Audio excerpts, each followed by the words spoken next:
Chapter 42-22. Goodness gracious. Yun Shirshir was extremely vexed. What had she done? Yu was still so young. Why did he have to go through such a cruel experience?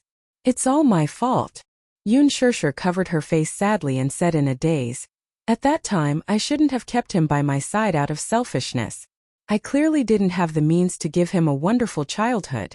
I shouldn't have brought him back. It's all my fault. It's all my fault."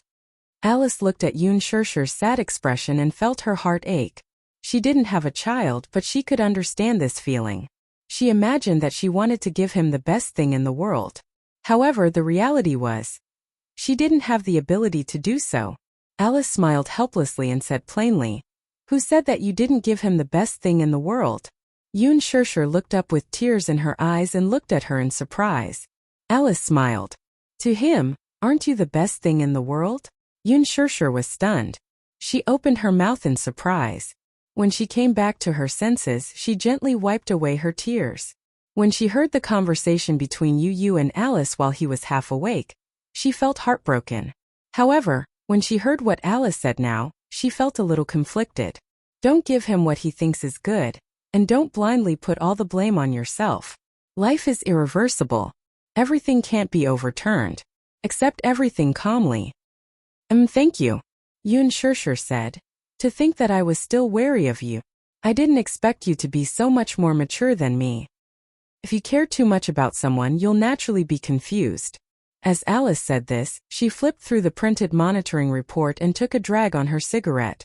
Yun Shirshir looked at it. There were all kinds of complicated lines on it. She couldn't understand it and asked curiously, "What is this?" "This is the frequency of his sleep quality. This is before he fell asleep and this is after he fell asleep." Alice pointed at the paper and said to her, "Did you notice that after he fell asleep, the frequency of his brain waves became stronger? What does this mean?" "This means," Alice frowned and said, "this means that his sleep quality is very poor." "Poor sleep quality?" "Yes," Alice said. "Patients with dual personality are most afraid of poor sleep quality. If the quality of sleep was not good, the negative mental pressure would be too strong, and it would be very easy for one's mental power to collapse. A person's willpower was often very weak. Sometimes it could be very strong and seemingly indestructible. But often, the more indestructible a person looked, the easier it was for a straw to crush him. Therefore, having a good sleep quality was also the only way to maintain a good mental state. When people don't sleep well, it's easy for them to get anxious. Yun Shirshir nodded. "No wonder. I also felt that Yu's mental strength had become very poor recently. During the day, he was always depressed and looked like he had a lot on his mind. Yu is very dependent on you. But this kind of dependence might not be a good thing. Sooner or later, he will have his own family. If he continues to rely on you like this, it won't be a good thing." Chapter 42-23. Yun Shirshir nodded solemnly. "I know that too. I also feel that he shouldn't rely on me so much. However, Yu is already much more independent than before. Actually, I can understand the bond between the two of you. After all, for a very long time, at least since he was born, you have always been by his side. Hence, his dependence on you can't be replaced by anyone else. Similarly, your dependence on him can't be replaced by anyone else. But have you ever thought that he can't rely on you for the rest of his life?" Yun Shirshir hummed in acknowledgement. "I understand now. However, the most important thing now is to find out what exactly happened to him. Do you want Gong Fan to come back?" Alice asked seriously. Yun Shirshir didn't answer immediately. Instead, she looked at her hesitantly. Alice sighed. "I can tell that you are very hesitant. On one hand, you can't bear to part with Gong Fan. On the other hand, you don't want to be a burden to Yu, right?" "Yes. Yu only feels guilty towards Gong Fan. What about you? Apart from guilt, is there anything else?" Alice's question made Yun Shirshir fall into a daze. In her mind, she seemed to have already imagined Gong Fan snuggling in her arms and hugging her helplessly. She still remembered that in front of others, he had always been arrogant and unruly. Only in front of her, there was a hint of vulnerability that others couldn't detect. "Mommy, don't ever leave me behind." He was afraid that she would leave him behind. Yun Shirshir understood that the choice was in her hands now. Did Yu really care that much about Gong Fan? Not necessarily. He probably felt more guilty towards Gong Fan. However, more than that, he was afraid that she would be sad. Yu probably had many ways to make Gong Fan disappear and send him to the land of exile. Even if Gong Fan was unwilling to leave, if she said, "I don't want you anymore," Gong Fan would definitely leave disheartened. But the most contradictory thing was that she would rather Gong Fan live in her world than in Yu's. If it were her, she would be willing to bear all the pain. However, if it was Yu, she couldn't bear to let Yu carry so much burden. She also had no right to interfere with Yu's thoughts. If Yu was unwilling to coexist with Gong Fan, then it would be meaningless for her to force him.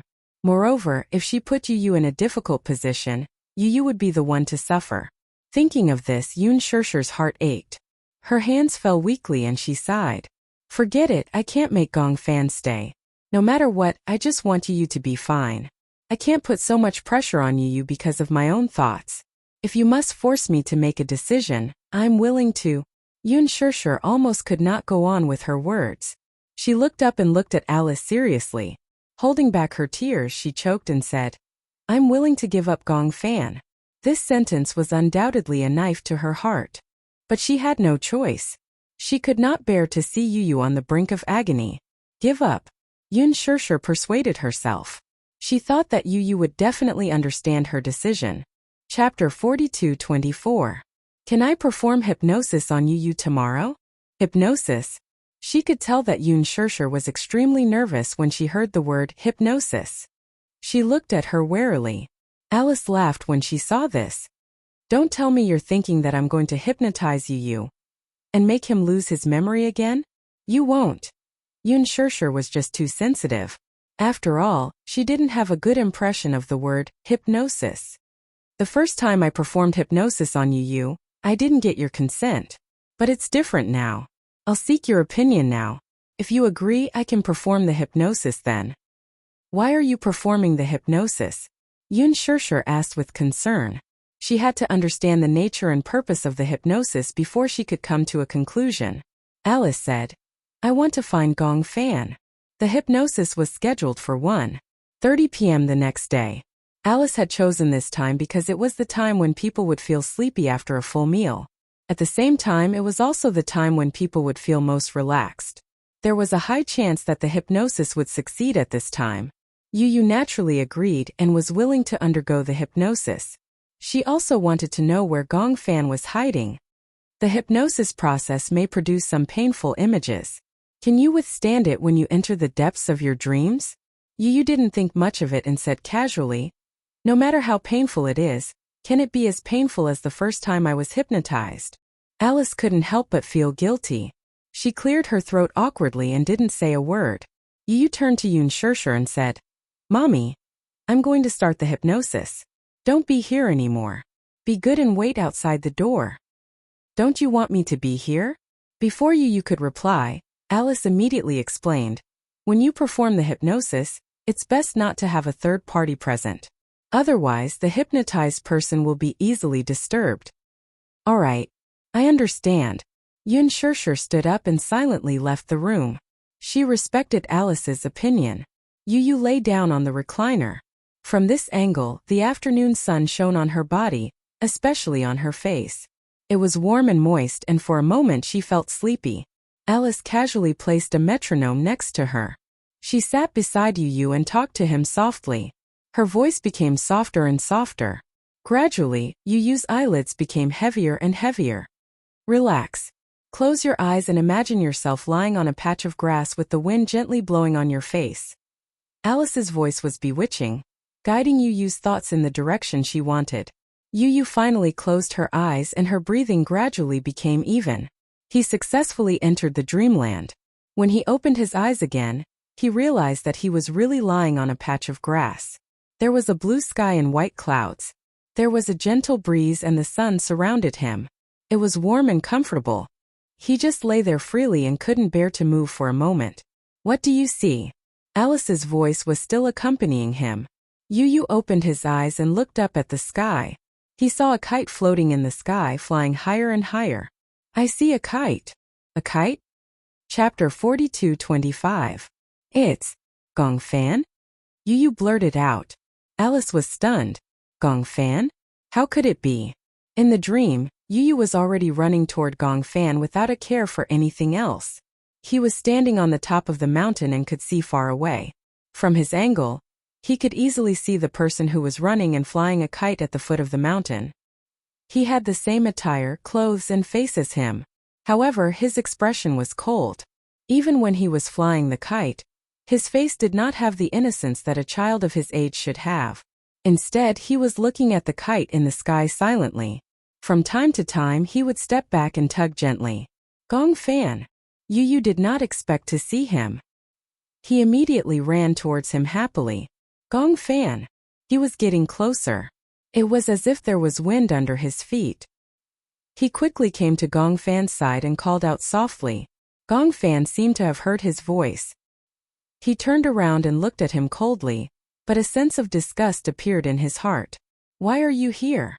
His indifferent gaze was so unfamiliar that it made Yu freeze on the spot. Yu was surprised and distant. Although he did not have any direct contact with Gong Fan due to various reasons, at least they would communicate through the notebook. He could tell that Gong Fan was very friendly to him. However, the child in front of him was different. His eyes were filled with hostility and coldness. What's wrong with you? Yu moved closer to him and tentatively reached out to touch him. Don't touch me. Gong Fan flung his hand away and turned to leave. When Yu saw this, he was stunned for a moment and immediately chased after him. However, just as he took a few steps, it was as if he had crossed a boundary. The entire world instantly turned dark. Gong Fan. Yu? Alice held Yu's hand and kept calling him. However, Yu did not respond. She widened her eyes in shock. She did not expect her hypnosis to go out of control for the first time in history. Could Yu not hear her voice? No, she had to end this hypnosis. Alice would not allow anything to go wrong with this hypnosis. I'll count to 3. Yu wake up and walk out. 3, 2, 1. She played the metronome gently and snapped her fingers in front of Yu's face. Wake up. There was still no reaction from the boy after a long while. Alice stood up abruptly in frustration. Oh no. It seemed to have gone out of control. How could this happen? Could it be that Yu had been lured into a dream that she could not enter? In the dream, Yu was in a dark world. It was like a void of chaos. He could not see anything clearly. He forced himself to calm down quickly and looked around. It was as if he was standing on top of an abyss. At first glance, it was like a bottomless black hole. He could not see the end. He tried to take a step forward. However, he stepped on nothing and his body suddenly fell. He felt a strong centrifugal force. He felt as if he was falling towards the end of the abyss. It was a dream. It was a dream. It was a dream. As he fell, he kept telling himself that it was a dream and that he should not believe it. Once he believed that it was a dream, he would be trapped in it. Chapter 42-26. This is a dream. Don't believe everything in a dream. However, even though he kept warning himself, he could still hear the howling of the wind. He could even feel his face being scraped by the wind. He suspected that this was not a dream and could not help but waver. He couldn't tell if this was a dream or reality. Just as he wavered, he suddenly saw a murky black river at the end of his vision. He did not even have time to call for help before he fell into the river and drowned. The moment he hit the water, he felt as if his head was about to split open. The feeling of drowning was so real that it could not be explained. It was as if he was drowning in real life. The murky river water continuously poured into his nostrils and lips. The stench was suffocating. Ah! He opened his mouth, wanting to call for help. He almost instinctively wanted to escape from this terrifying dream. However, he could only feel himself drifting along with the river water. The whole world was dizzy. Help! Help! Alice could hear the broken sounds coming from Yu's mouth from time to time. She suddenly sat down beside him again and put the brainwave detector on his head to check the frequency of his brainwaves. When she saw that the frequency of his brainwaves in reality on the screen had become chaotic, she felt uneasy for a moment. How could this be? Yu? Alice held his hand tightly, trying to let him feel her strength. Wake up, wake up. What you see is a dream. It's a dream that doesn't exist. Gong Fan. Yu suddenly cried out in surprise. His voice was hoarse, but a name came out clearly. In the dream, he drifted along with the river water to a deserted place. The river water gradually became shallow. He crawled to the shore pathetically. Just as he grabbed onto a rock by the shore, he suddenly heard a series of cold footsteps. Rustle, rustle. Yu heard the sound clearly. He looked up in shock and saw Gong Fan walking toward him with a numb face. He was shocked to find that Gong Fan was hiding a sharp dagger in his hand. He was so scared that he suffocated and instinctively said, "Gong Fan." Gong Fan walked towards him without saying a word, without making any sound. However, Yu was keenly aware that this Gong Fan seemed to be a little different from the real Gong Fan. His face was cold and his eyes were dark. There was not a trace of life in them, as if he was a walking corpse. What are you doing?" Yu kept retreating. Seeing that Gong Fan was still closing in on him, he suddenly felt an inexplicable fear. He could actually imagine the sharp dagger piercing through his chest, causing blood to spurt out. "No, don't." He suddenly crawled up from the ground, turned around and fled. And the footsteps behind him gradually quickened as he caught up. Yu was so shocked that she sucked in a breath of cold air and ran with all her might towards the end of the road. "No. What are you doing?" Even if this was a dream, it was too realistic. Even though Yu could still vaguely tell that the scene in front of him was a dream, it was beyond what he could bear. Even if it was a dream, he did not want to continue. Chapter 42:27. Yu kept running forward. His willpower was crumbling in such a scary dream. There was no way he could survive. Behind him, the sound of footsteps became more intense. Yu could even feel that the hurried footsteps were right behind him. How could this be? Could it be that the dream had started to collapse? Had it completely gone out of control? Don't come over. Don't. Yu kept waving his hands. His face was flushed red because of the suffocation. Yunshirsher, who was outside the door, heard Yu mumbling uneasily. She opened the door a little and saw Alice frowning and looking at Yu in fear. She took a step forward and wanted to enter the room. Alice looked up at her and said, "Sure. You can come in, but don't speak." "Okay." Yunshirsher walked into the room and saw Yu lying on the chair with a red face. Her heart ached and she asked anxiously, "What happened?" "The hypnosis is out of control." "Out of control?" Yunshirsher almost shrieked out loud. She didn't know what it meant to lose control. But looking at Yu's painful expression, even Alice couldn't imagine how Yu could break free from the nightmare. "The dream is out of control," Alice said with a serious expression. "This means that I can't control his dream anymore." "What does that mean?" Yunshirsher was confused. She only felt that Yu was in a terrible situation. She was afraid that Yu would end up like Gong Fan. She couldn't accept such a blow. Alice gasped. "I suspect that he met Gong Fan in the dream." Yu felt himself being pinned to the ground by a powerful force. He struggled with all his might and finally managed to break free. However, he saw a dead end right in front of him. Behind him, the strong force grabbed his collar again. Yu turned around abruptly and finally saw the face of the person in front of him. Gong Fan stood expressionlessly in front of him, his hands gripping his collar tightly. His expression was filled with hostility. Gong Fan. It was indeed him. Yu was in disbelief. He had never thought that Gong Fan, who had always been friendly with him, would show such a terrifying side to him. "What are you trying to do?" Gong Fan stared at him coldly. Suddenly, his lips curled into a contemptuous smile. "What do I want to do?" "You?" Yu looked at the rising murderous aura in his eyes and felt a chill run down her spine. He had never been afraid of anything, and he was seldom really afraid of anyone or anything. However, the young man standing in front of him with a cold gaze finally made him feel a sense of fear. "You control the real world of this body, and I control the dream world of this body. In the real world, you are the king. But here you can't win against me." In the next second, Gong Fan suddenly raised his hand. The sharp dagger in his hand suddenly glowed with a cruel light. "No!" Yu shook his head frantically. "Don't do this. You can't do this." He didn't understand why Gong Fan had become so violent and cruel. This wasn't like him. Chapter 42:28. Pfft. You're not allowed to invade my territory. Gong Fan's eyes were red as he ruthlessly stabbed him with the knife. Even though it was a dream, the pain of having his chest pierced through was still heart-wrenching. It was so real that it could not be explained. Yu was in so much pain that he frowned and almost couldn't speak. He could only feel the sharp tip of the dagger piercing through his chest as if it was going to pierce through his thin body, one stab after another until blood splattered everywhere. Yu woke up abruptly and opened his eyes. He took in a deep breath of cold air until his blurry vision gradually cleared up. He finally saw clearly. At that moment, he was lying on the bed with the ceiling light hanging above his head.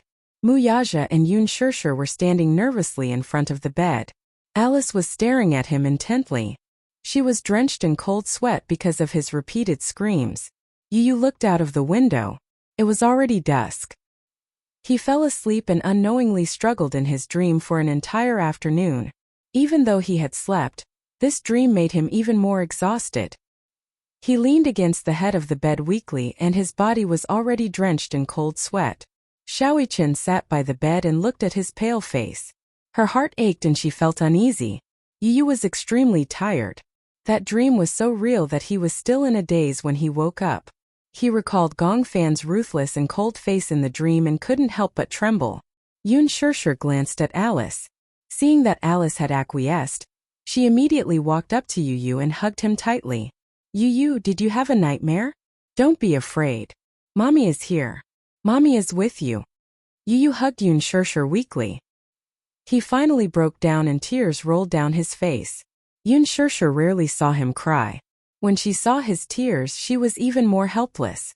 What happened? Mommy. Gong Fan. Gong Fan. Yu pursed her lips and said with difficulty, he wants to kill me?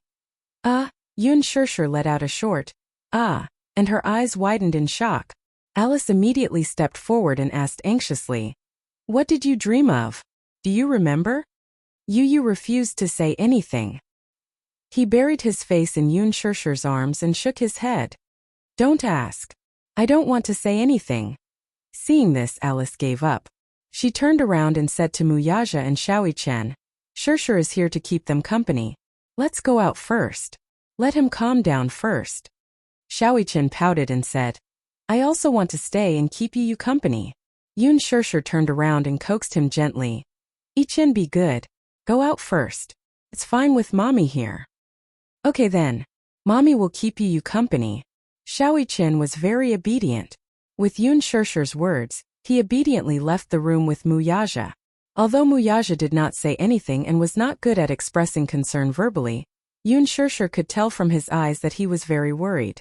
She smiled and said, It's okay. I'll take good care of him. Don't worry too much. Okay. Wuxia did not say anything else and left the room with Xiaoqian. Soon only Yun Shirshir and Yu were left in the room. After a long time, Yun Shirshir finally could not hold back and asked worriedly, What did you mean by what you said just now? Chapter 42:29. You can tell Mommy what you dreamed of.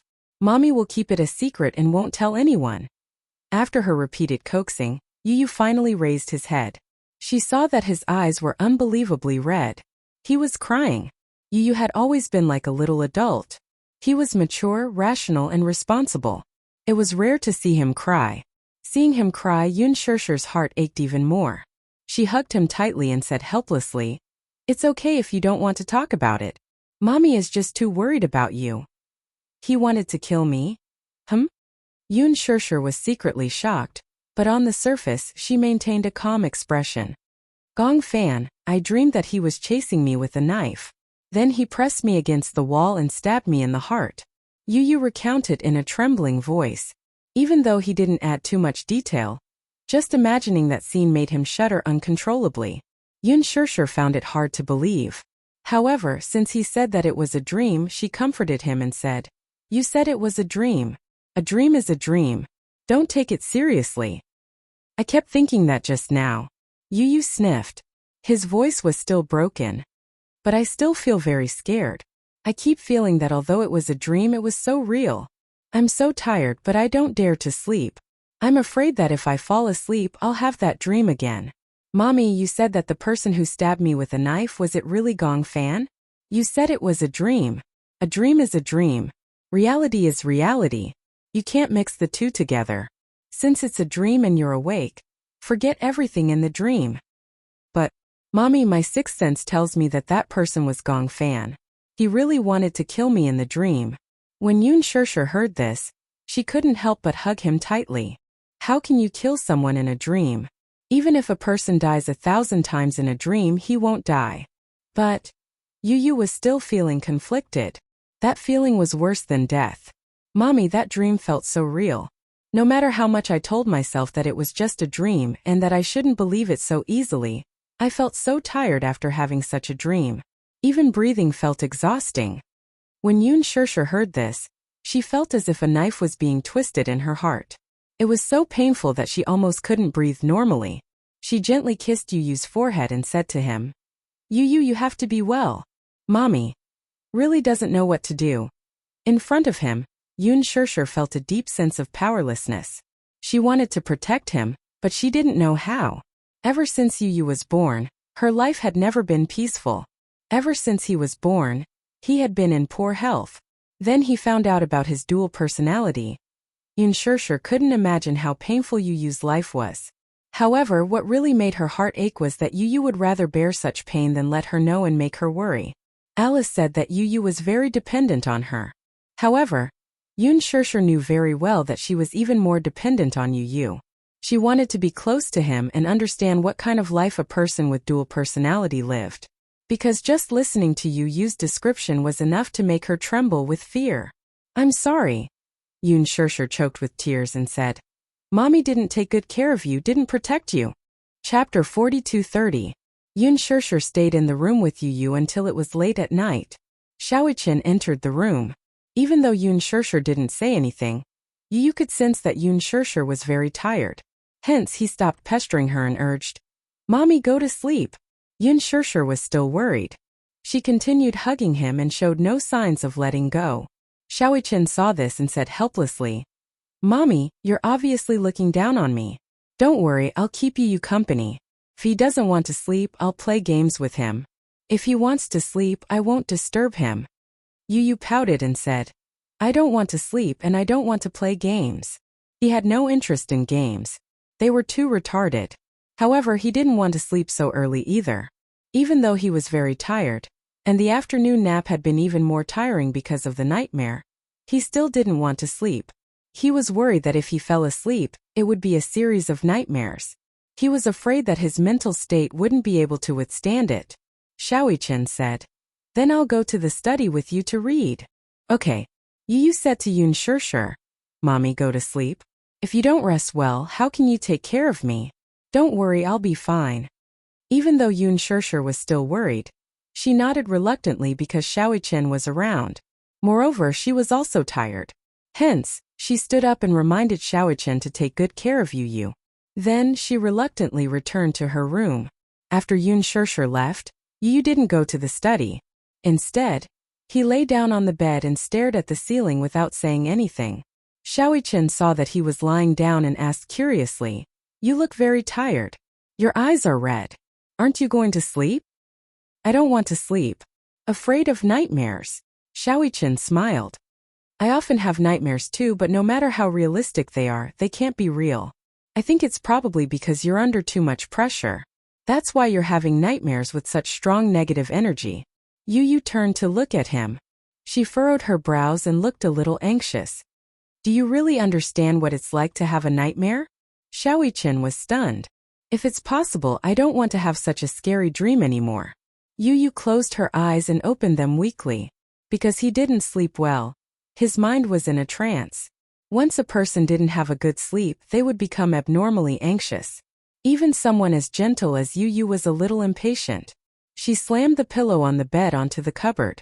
Xiaoqian was shocked by her sudden action, but he didn't dare to say anything.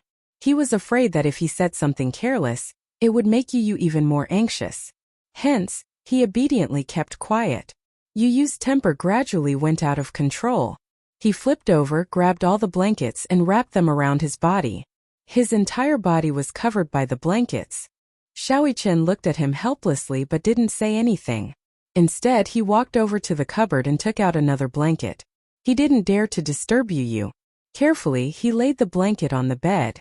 Then he climbed onto it and curled up pitifully. Noticing the cautious movements beside him, Yu lifted the blanket to take a look, only to see his older brother's uneasy look. No matter how angry he was, he could not help but be amused. Chapter 42:31. Xiaoqian glanced at him and thought to himself, isn't that the case? In any case, he felt that his status in the family was rather low. If anyone bullied him, he could only silently suffer. Other than his father, he could only argue with them. Whether it was Yun Shirshir, Yu Yueyao or Lisa, he was the second oldest man in the family after his father. As the second oldest man in the family, of course, he had to be more magnanimous. Especially when it came to Yu and Yueyao, he had to be more lenient. For some reason, when Yu saw Xiaoqian looking at him innocently, he broke into laughter. Brother, do I always bully you? I feel like you've become a punching bag. When Xiaoqian heard this, his eyelids twitched. Yu's tone suddenly became gentle, and he was momentarily stunned.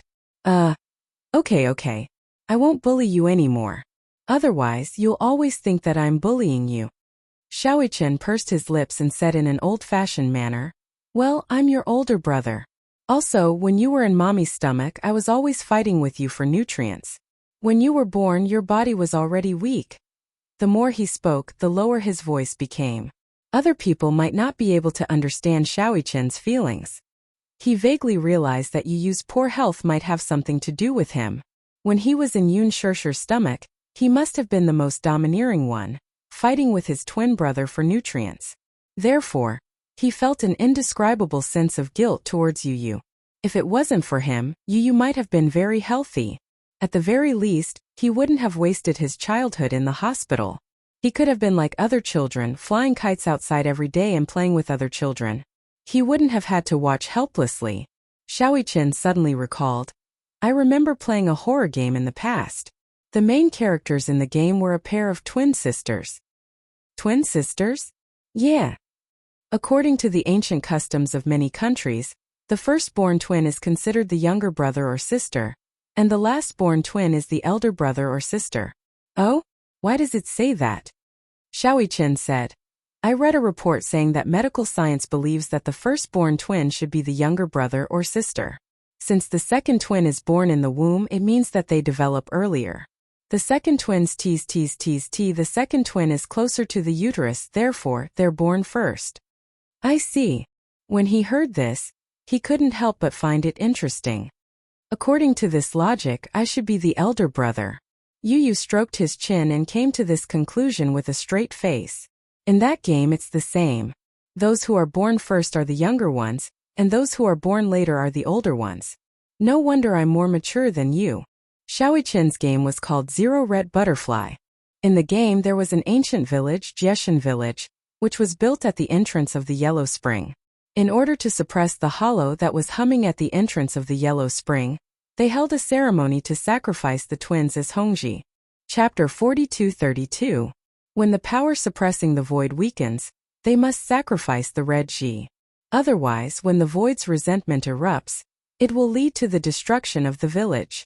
Coincidentally, the village would give birth to a Gemini every certain period. In the village's knowledge, the Gemini was originally one person, but was produced separately in order to be the red Ji in the red funeral ritual.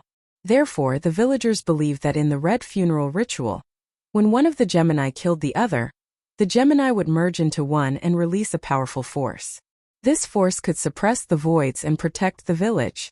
It was a game that Xiaoqian played a long time ago, but for some reason when he saw that it was a Gemini setting, he couldn't help but buy it. At the beginning of the game, there was a pair of Gemini sisters.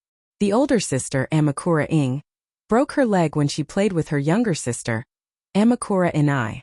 Amakura Inai discovered that her older sister was chasing after a red butterfly.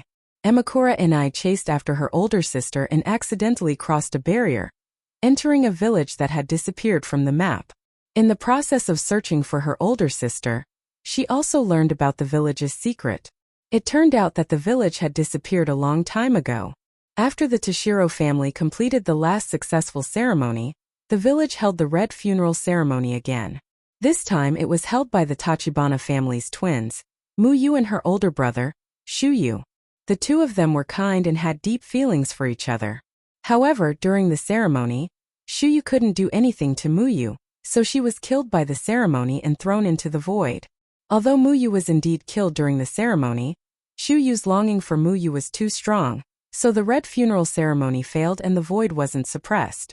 In fact, this kind of red sacrifice that was held regularly was called the yang sacrifice. When the yang sacrifice failed and sacrifice had to be held.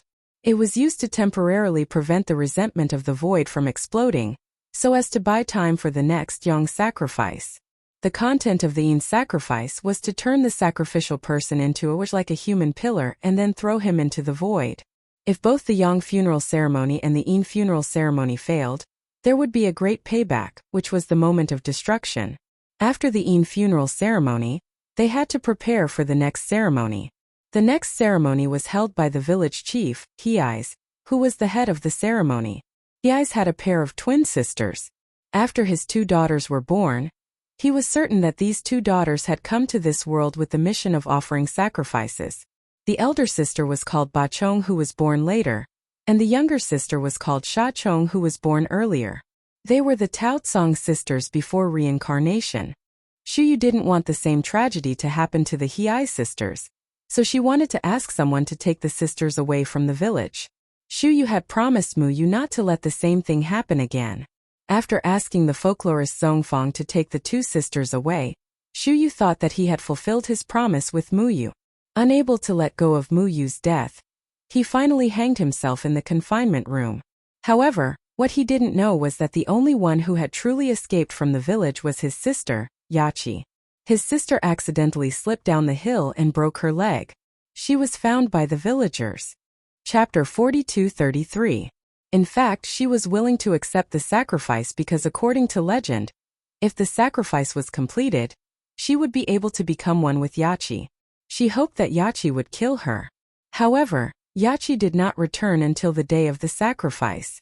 On the day of the sacrificial ceremony, due to the lack of a Gemini witch, the despairing Shazhong was hung with a rope and thrown into the void. However, there was no room for mistakes in the ceremony. The one who killed Shazhong was not Yachi Zhong, but it still could not prevent the resentment in the void from erupting. Thus, a mistake in the ceremony led to the opening of the void, resulting in the moment of disaster. Thus, Shazhong descended with resentment and hatred, killing the surviving villagers one by one. As he watched the villagers die, he laughed wildly. On the way out of the village, Yachi looked for food. By the time he returned, the village had already disappeared. Due to the seal of the void being completely removed, the resentful spirits in the destroyed village overflowed from the void. Once people breathed in the miasma, they would see the yellow springs and go crazy until they died. The village that was surrounded by Su had a dark night that no one could escape. From the outside, the village looked like a forest surrounded by fog. However, once someone was lured in, they would never return. Thus, it was called the village that disappeared from the map. One day, many years later, the Tao Tsong sisters, who had not returned for many years, came to the forest that they had not been in for a long time.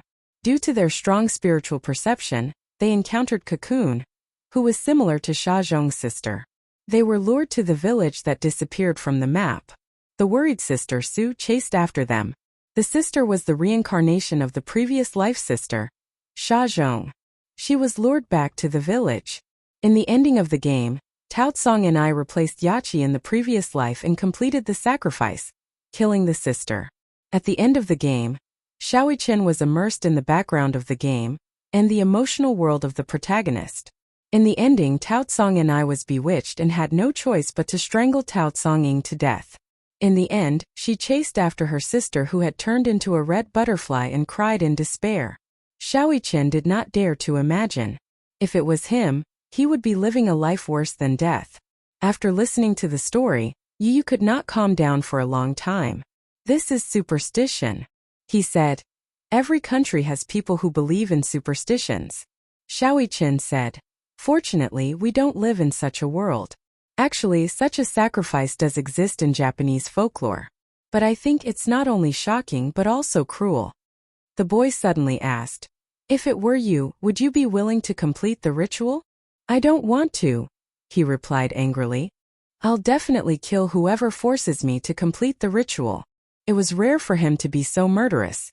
Just imagining such a scene infuriated him. Then, Echen to the end, Su to the end, Echen to the world, to the world, to the world, to the world, to the world, to the world, to the world, to the world, to the world, to the world, to the world, to the world, to the world, to the Su, to the world, to the world. Yu tilted his head. He thought that Shaoichen would say that he would rather sacrifice himself than kill him. However, Shaoichen replied, "I'd rather kill you than live." "Why?" Yu was shocked. Chapter 42-34. No matter what at that time, those who are still alive are the ones who suffer the most. Shaoichen smiled embarrassedly. "If you're dead, you won't feel any pain, right? Those who are still alive are the ones who bear the most pain." Yu was stunned. After a while he sighed and said, "I didn't expect you to be so much more mature than I thought." Indeed, those who were still alive were the ones who suffered the most. At that time there was no strong contrast between life and death. What was truly intense was pain and relief. Those who were dead were the ones who were relieved. Those who were still alive were destined to bear the burden of longing, guilt, pain, and torture. Some lives were worse than death. "Why are you thinking about such heavy things?" Shaoichen mumbled with a strange expression on his face. "We're not really going to hold that kind of ceremony. Is there really telepathy between Geminis? I don't know. At least I do." When Yu heard this, he couldn't help but be curious. What exactly is telepathy like? It's like being able to feel your pain, your joy, and when you're unhappy, I'll always be the first to know. When you're happy, I'm probably happier than you are. Shaoichen paused for a moment and said, "I didn't believe in telepathy in the past. It wasn't until this magical thing happened to me that I started to believe in it. When I was young, I often had angina for no reason. I didn't know why. I had asked so many doctors, but they couldn't find a reason. No one knew why I had angina for no reason when my body was fine. At that time, Daddy was worried that I had a heart problem and kept an eye out for information on heart disease. Actually, my heart is fine." "Is it because?" "It's because I can feel your pain." Shaoichen continued. "When I was studying, I knew a teacher who had a twin brother. However, his brother passed away when he was in high school. I once asked him if there was really telepathy between Geminis. He suddenly shed tears right in front of me. Why? That teacher told me about what happened in high school. At that time, he was rebellious and quarreled with his parents. His parents told him to go buy something, but he slammed the door and left. His younger brother saw that he was in a bad mood, so he tried to ask if he wanted him to buy something for him. Then he nodded and agreed. Then, Yu could guess the ending.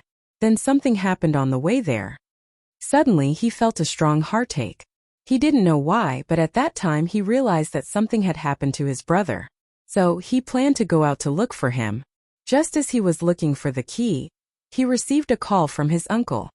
He said that his brother had been in a car accident, and his condition wasn't optimistic. He cried all the way to the hospital, but only saw his brother's body. Since then, he hasn't been able to recover for many years. The bond between the twins was much stronger than ordinary familial love. This was because twins were born from the same egg. It was another part of himself, the same body of flesh and blood, the same spirit. Chapter 42-35. Therefore, regardless of whether it was Yu or Shaoichen, the other party was an inseparable part of their lives. Shaoichen couldn't help but feel emotional. Suddenly, he hugged Yu tightly and sighed. "Don't think too much. Sleep early. Don't worry, I'll be here with you." Yu was already exhausted, but he didn't want to fall asleep. He was afraid that if he fell asleep, he would have that nightmare again. Shaoichen gently patted his back and sighed. "Don't think too much. You can't stay awake forever. Yu, trust me. If anyone dares to hurt you, I definitely won't let them off." With his words, Yu felt an inexplicable sense of confidence. He responded with an and gently closed his eyes. When the first ray of sunlight shone through the window, Shaoichen opened his eyes slightly. However, he saw that the side of the bed was already empty. Yu, where did she go? Why did she wake up so early? Xiaoqian muttered to himself. He flipped over and got out of bed. When he walked out of the room, he didn't know why. Even though it was a familiar scene, the familiar furnishings gave him a strange feeling. Yu. He tried to call out, but there was no response. Mommy? Daddy? Xiaoqian walked over and pushed open the door. The huge villa was cold and desolate. There wasn't a single trace of life in it. What's going on? Xiaoqian became even more suspicious. Where did everyone go? He hurriedly ran to Yueyao's room. As he shouted Yueyao's name, he pushed open the door to Yueyao's room. However, he couldn't help but look at the empty bedroom. The lonely crib was still there. On the bed were the handmade wind chimes that Yun Shirshir had specially made for Yueyao. When the morning breeze blew in, the wind chimes fluttered. However, in this dead silent room, there was a sense of desolation. Yueyao! Xiaoqian felt an inexplicable sense of uneasiness. He didn't know why, but he had a bad premonition. Suddenly, there was the sound of hurried footsteps outside the door. Xiaoqian caught the subtle movement and pushed the door open. As he walked out of the door, he smelled a faint smell of blood. He frowned slightly, and his heart suddenly started racing. Yu. He called out again, but he heard a sudden sound from the kitchen. Dee-dee-da-da. Dee-dee-da-da. There seemed to be the sound of water dripping on the floor. He slowly walked to the kitchen door, only to see Yu standing there alone. Yu's stiff back made him feel like a stranger for a moment. You! He had just opened his mouth when Yu's right hand suddenly loosened. Then a fruit knife stained with blood fell to the ground. Little Chen almost cried out in surprise. Yu turned around expressionlessly and looked at him coldly, his lips curving into an icy arc. If I can't have it, no one can have it. What are you doing? Xiaoqian was instantly alerted. You're not Yu. Yu sneered and walked towards him. Sooner or later this body will belong to me. When that time comes, mommy will be mine. This house will be mine too. I don't want to lie in that cold world anymore. Chapter 42-36. Xiaoqian was so shocked that he took several steps back.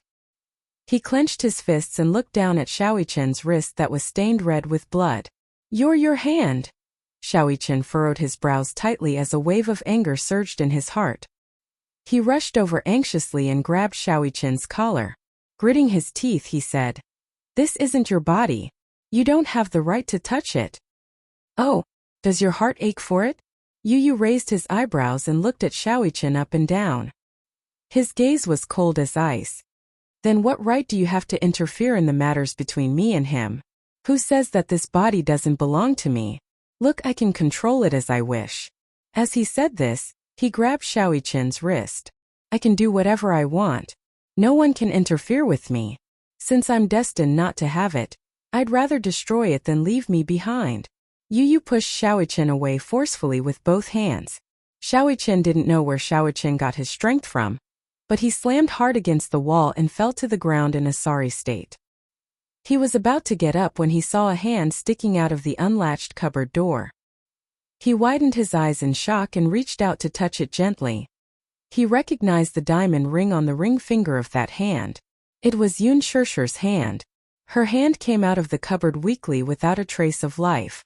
Xiaoqian looked at Yu in disbelief and then looked at Yun Shirshir.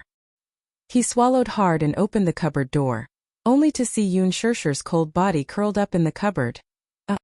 Little Chen let out a yelp and sat up in bed abruptly. The action of straightening his body pulled him back to reality from the nightmare. Xiaoqian opened his eyes and saw the world in front of him clearly. It was a familiar bedroom, familiar furnishings and familiar windowsill. The sunlight shone in from the window and finally made his body, which was covered in cold sweat, feel a trace of warmth. However, he could no longer distinguish whether what was in front of him was a dream or a dream within a dream. Although it was a dream, the scenes in the dream were still deeply imprinted in his mind. Especially the scene in the kitchen, it tugged at his heart fiercely. How could he have such a dream? Yu. He turned around and saw that the bed was empty. He couldn't help but wonder if this was a dream or reality. Xiaoqian held his forehead in pain. He unsteadily lifted the blanket and got out of bed. He shuffled on his slippers, opened the door, and stood at the door of the room. He was still in a daze. He finally understood how torturous a deep nightmare could be. Just by recalling the scene in the dream, he didn't dare to imagine what would have happened if he hadn't woken up. Xiaoqian leaned against the wall in pain. He finally understood why Yu didn't want to sleep even though she was so tired last night. Nightmares were really tiring. Even though he had slept for an entire night, he still felt extremely tired. It was probably because of the dream that his brain wasn't in a state of rest. That was why he felt this way. But why would he have such a dream? It was for no reason. He had always had a good sleep and never had such a dream. Could it be? Was it because of telepathy? Chapter 42:37. Could it be? Was it because of telepathy? Could it be Gongfan really wanted to betray Yu and invade Yu's body? Did he have such a dream because of telepathy? Xiaoqian was full of doubts. That was because the dream just now was simply too realistic. Xiaoqian clenched his fists in anger. However, if Gongfan really dared to hurt Yu, he would never allow it to happen. Xiaoqian walked out of the room and into the living room. He saw Yu sitting on the sofa with a cold expression. At that moment, Xiaoqian recognized that this person was not Yu, but Gongfan, who had disappeared for a long time. He could now easily tell the difference between Yu and Gongfan. Why was it him? If it were not for the dream last night, Little Chen would definitely be overjoyed by Gongfan's appearance. However, when he thought about the dream last night, his feelings toward Gongfan's appearance became complicated all of a sudden.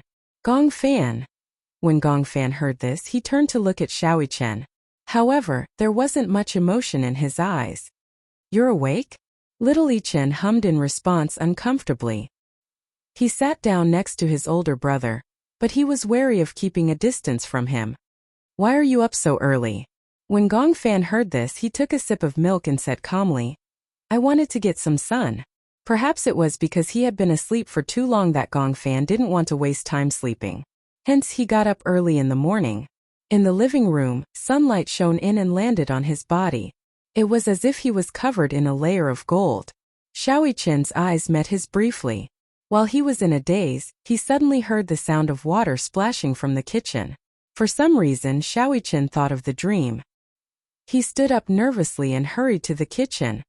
Mommy? He rushed to the kitchen door and saw Yunshirsher preparing breakfast in front of the kitchen counter. She jumped in fright when she heard Xiaoqian's voice.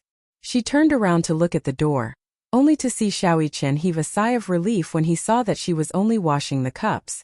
He was scared to death. What happened? Yunshirsher was a little nervous, thinking that something had happened. What's wrong? Oh no, nothing. Xiaoqian walked to Yunshirsher's side and whispered, It's Gongfan. Ugh. Yunshirsher also knew that the person who woke up today was Gongfan. However, there wasn't much surprise on her face. Instead, there was a faint worry. She was obviously worried about Yu. Last night, she saw with her own eyes how Yu struggled to wake up from his dream. He told her tiredly that in his dream, Gongfan held a knife and stabbed his heart. Even though she had comforted him back then by saying that it was just a dream, no one dared to say whether it was a dream, or if Gongfan's personality had entered his dream and created such a terrifying nightmare. Now early in the morning she found out that Yu didn't wake up. The person who woke up was Gongfan. This made her feel strangely uneasy. There was an invisible pressure between Yu and Gongfan that was weighing on her heart. Chapter 42:38. Mommy, yesterday Xiaoqian pondered for a long time. He did not know how to tell Yunshirsher what had happened in his dream. Firstly, he was afraid that she would be worried. Secondly, he was afraid that such an unrealistic dream would give her a psychological hint. He suspected that everything in the dream must have something to do with Gongfan. Could it be that Gongfan really wanted to invade Yu's body? Was that why he had this dream? He had this dream because he had a telepathic connection with Yu. That was why he had this dream. Xiaoqian was very worried. But would Gongfan really do that? In order to invade Yu's body, he did not hesitate to hurt Yu. Whether it was him or Yunshirsher, they all welcomed and accepted him. The family got along very well. Even Yu was very tolerant of Gongfan. How could he hurt Yu? Xiaoqian could not believe it. At the dining table, Yun Shirshir served breakfast on the table. Xiaoqian and Gong Fan sat opposite each other at the dining table. Xiaoqian looked at Gong Fan as he ate his breakfast. He was hesitant. He had a lot of questions to ask Gong Fan, but he was worried that Gong Fan would be as cruel and vicious as he had been in the dream. If he asked this question, he would alert the enemy. Xiaoqian was surprised to find that ever since he woke up from this dream, he seemed to be more cautious of Gong Fan. He seemed to be on guard against him. This was a subconscious precaution. It was not intentional at all. Gong Fan took a bite of his bread. When he saw that Xiaoqian seemed to have a lot on his mind, he raised his eyebrows and asked, "What's wrong?" Oh, nothing." Xiaoqian shook his head and picked up 2 slices of bread. He smeared a layer of blueberry jam on it and put it into his mouth absent-mindedly. "You don't seem to have slept well." Gong Fan's casual words made Xiaoqian's heart skip a beat. No, but I feel that you're not in good spirits." It was not deliberate concern. Although Gong Fan's tone was not that warm, one could tell that he cared. He noticed that Xiaoqian looked a little pale. He had a feeling that Xiaoqian did not have a good rest today. He looked a little tired and his complexion was a little worse. Little Yichen touched his cheek and gave a perfunctory reply. "Maybe it's because I had a nightmare." Nightmare? However, Gong Fan did not think so. Xiaoqian was so carefree. What nightmares could he have? Turning into a box upon landing? Xiaoqian replied. "I haven't played PUBG recently. I remember that you were addicted to this game. For a period of time you would eat chicken during the day, chicken at night, and even in your dreams." Gong Fan paused, took a sip of milk and teased. "Did you dream that you were being chased by someone with a frying pan?" Ahem. Gong Fan was actually in the mood to joke with him. Xiaoqian felt a little more relaxed. He thought that a dream was just a dream. There was no need for him to take it too seriously. It was just a dream, but it had extended to other aspects. Yu was his younger brother. Similarly, Gong Fan was also his younger brother. How could he not trust Gong Fan and suspect that he wanted to hurt Yu? It was just a dream. Xiaoqian deliberately ignored everything that happened in the dream.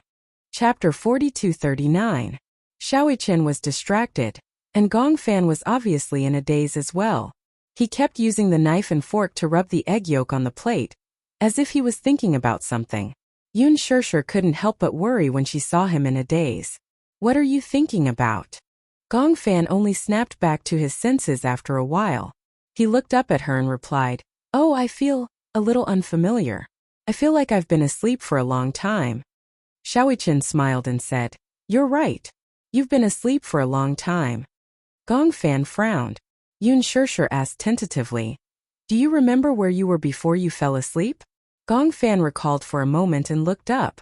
"In Mommy's arms?" You still remember?" "Yeah, I remember that you promised someone to make a dessert table. In the end, I was muddle-headed that day and suddenly fainted." "Do you feel that something's wrong? Why did you suddenly faint for no reason?" Yun Shirshir asked deliberately, trying to get some clues from Gong Fan. Gong Fan listened and tried to recall his memories. However, no matter how he tried, he was indeed missing a part of his memory from that day. "I can't remember clearly." "I see." Yun Shirshir couldn't hide the disappointment in her eyes, but she hid it very well. Gong Fan obviously noticed the disappointment in her eyes and asked worriedly, "What's wrong? Did something happen that day?" "Nothing." Yun Shirshir sat down and smiled. "Let's eat. Let's finish eating early and go for a walk outside, okay?" "Okay." Gong Fan's expression instantly relaxed. He enjoyed the time he spent with Yun Shirshir the most, and he felt that the whole world was peaceful and blissful. Xiaoqian still looked troubled. He had an exhausting nightmare last night, and even after waking up for a long time, he still couldn't get over it. In the backyard, Hua Jin stood by the swing and quietly looked at Natalia, who was sitting on the swing and playing by herself. Time was quiet and leisurely. "Can't you push me?" Natalia suddenly asked him for help. Hua Jin smiled and asked half-jokingly, "Why?" "I wanted to push you, but you said you wanted to do it yourself." "I want to swing higher, but after swinging for a long time, I can't get any higher." Hua Jin helplessly circled behind her and gave her a gentle push. "How about this height? If it's too high, what if we fly out?" Natalia shook her head like a rattled drum. No, I want to go higher. Don't worry.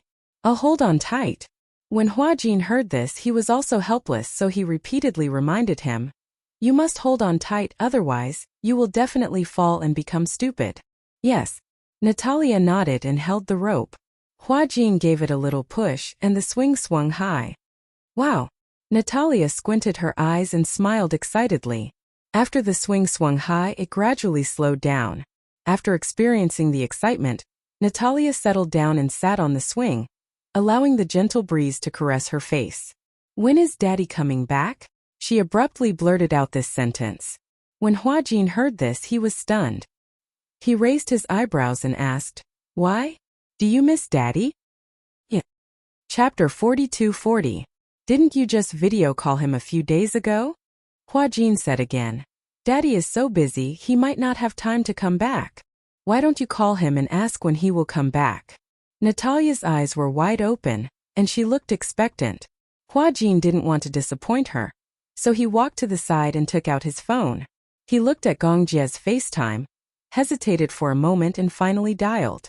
Hurricane Group. Gongjie put on a windbreaker and walked into the maintenance hall.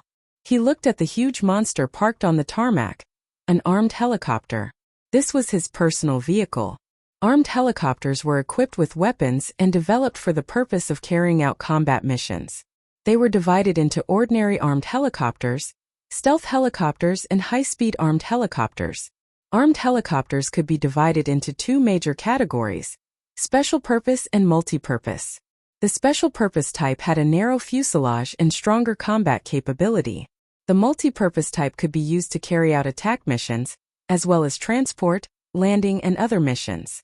Modern armed helicopters not only carried a variety of weapons, but also carried a large amount of ammunition. In terms of single aircraft, helicopters with a higher takeoff weight could carry more ammunition. For example, the Mi-24 armed helicopter used in the Eaton P-2H war and the AFH war. The nose is equipped with one 4-barreled machine gun, 1,500 rounds of ammunition, 4 anti-tank missiles can be hung on the short wing tips, and 4 hangars can be hung under the short wing 457mm rocket launchers with a total of 128 rockets. If rockets weren't installed, 1,500 kilograms of bombs could be installed. Another example was the AHL armed helicopter used in the Vietnam battlefield. It was equipped with a 20mm cannon or 30mm cannon in the nose. 8 anti-tank missiles or 76 70mm rockets could be installed under the short wings of the fuselage. The A-129 helicopter with a takeoff weight of less than 4 t was equipped with an organic gun.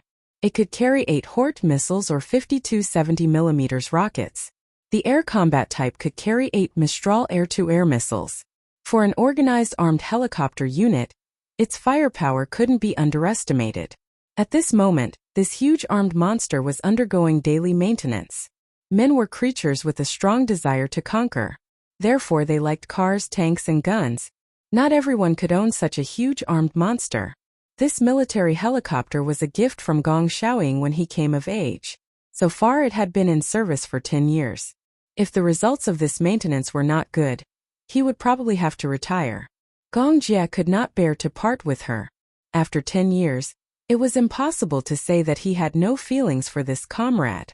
This was the most precious gift he had received when he was 18 years old. For so many years he had treated it like a treasure. However, now that he was about to retire, he could only lament that time had passed too quickly. This big monster was the H-1 Cobra armed helicopter. After the end of the Vietnam War in 1990, the United States Marine Corps decided to use the H-1W Super Cobra as a base to upgrade their armed helicopters in all aspects, and the result was the H-1Z Viper. The first prototype of the H-1Z was successfully tested in 2000. Nominally, this was an improvement in the Super Cobra's performance. Within its lifespan, just the cost of maintenance and training alone would be hundreds of millions of USD, or even more than 1 billion USD. Chapter 4241. Hurricane was especially strict when it came to the maintenance of equipment. Gong Jia walked up to the helicopter and gently stroked it with his hand. He gave it a name, Robin. He gave it this name because Gong Jia used to have an idol when he was young. His favorite was Batman, the main character of Marvel's comics. When he was young, he liked to collect Batman memorabilia. And Robin was Batman's partner and assistant. He was also known as Boy Wonder, and together with Batman, they were known as the energetic duo. When he was young, he also hoped to have a close friend and assistant like Robin. Until Gong Xiaoying gave him this military helicopter. For some reason, the first name that came to his mind was Robin. That day, he sat in the brand new pilot's seat for the first time. Touching the controls, he felt as though the Xuanzi had been given life. Your name is Robin. What do you think? He actually gave this big guy a name just like that, talking to himself. For 10 years, Robin had carried him through the skies. It had also flown over the aurora and the horizon. In the rain of bullets, it had been his most loyal partner. It had helped him shoot down missiles that tried to sneak up on him. Its hard shell had helped him block countless bullets from machine guns. It had also been on the brink of death and had gone through life and death together. Young Master Jia. He walked over during the maintenance, holding a thick stack of test reports in his hands. Gong Jia walked over and asked anxiously, "How is it?" "The test reports are out. Robin has met all the requirements and can continue to serve in the military." Upon hearing this, Gong Jia's eyes lit up. He turned around and jumped onto the big guy happily. It was just like when he had just become an adult and saw it for the first time like a child. Robin. That's great. He thought that Robin couldn't continue to serve in the military. He didn't expect that Robin could continue to accompany him by his side. Just then his cell phone suddenly rang. Gong Jia answered the call. Soon Hua Jin's face appeared clearly on the screen.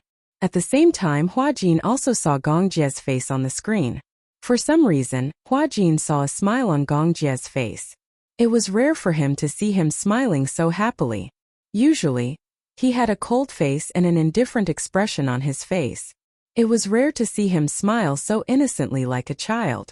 Upon seeing Hua Jin, the smile on Gong Jia's face disappeared and he cleared his throat awkwardly. What? What's the matter? Hua Jin was speechless. Could it be that his face dampened her mood? For some reason, Hua Jin was a little. Are you free?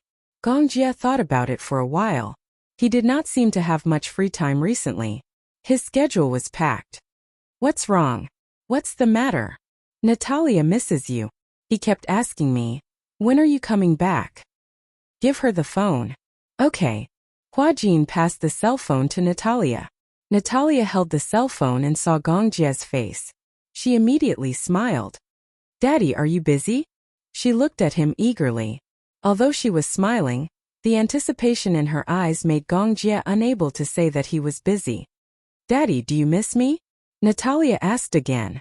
Gong Jia raised his eyebrows and leaned closer to the screen. What do you think? Chapter 42-42. How do you know that I don't miss you? If you miss me, you will definitely rush back to see me. Natalia pouted, looking aggrieved. When Gong Jia heard this, he couldn't bear to see her like this. He ran his fingers lightly across the screen as if he wanted to touch her face. Daddy will go back to spend some time with you, okay? Natalia was still not satisfied with this answer. She asked, when will you be back? Mum, in a few days. Then in a few days. Gong Jia frowned slightly. He didn't know what to do next, so he couldn't give her an answer immediately. However, if he gave her a half-hearted answer and didn't call her back after agreeing on a time, Natalia would be very disappointed in him and think that he didn't keep his word. Therefore, he had to be very careful when answering this question. Thus, Gong Jia replied, Daddy will call you back tomorrow, okay? Daddy will arrange some work and go back to see you when I have time. If Daddy is really busy, you don't have to come back to see me. Natalia was a little embarrassed. She could tell that Gong Jia was really busy. Although she missed him, she couldn't force him. Natalia was very sensible, well-behaved, and considerate. She didn't like to force people. Seeing this, Gong Jia's heart softened even more. Good girl. I promised to make time to go back to see you, so I will definitely do it.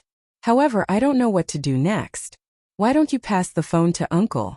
I will tell him something. Okay. Natalia reluctantly passed the phone to Hua Jin. Hua Jin took the phone and walked to the side. Before Gong Jia could speak, he lowered his voice and said to him, Did Alice tell you? What did she say? It's about Natalia. Natalia? During this time, Alice hadn't contacted him. Who was Natalia? Noticing the confusion in his eyes, Huajin realized that Gong Jia probably didn't know about this. Alice suspects that Natalia's personality has already appeared. However, Alice said that Natalia's personality is very dangerous. She even knows how to hypnotize people. Therefore, Natalia is in danger. Danger. I might as well say that she is a dangerous person to us. She is like a ticking time bomb.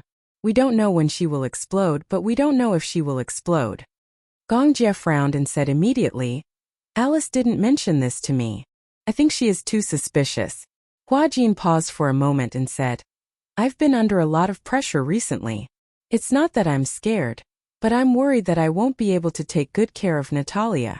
After all, I have no experience in taking care of patients, and my reaction is always half a beat slower.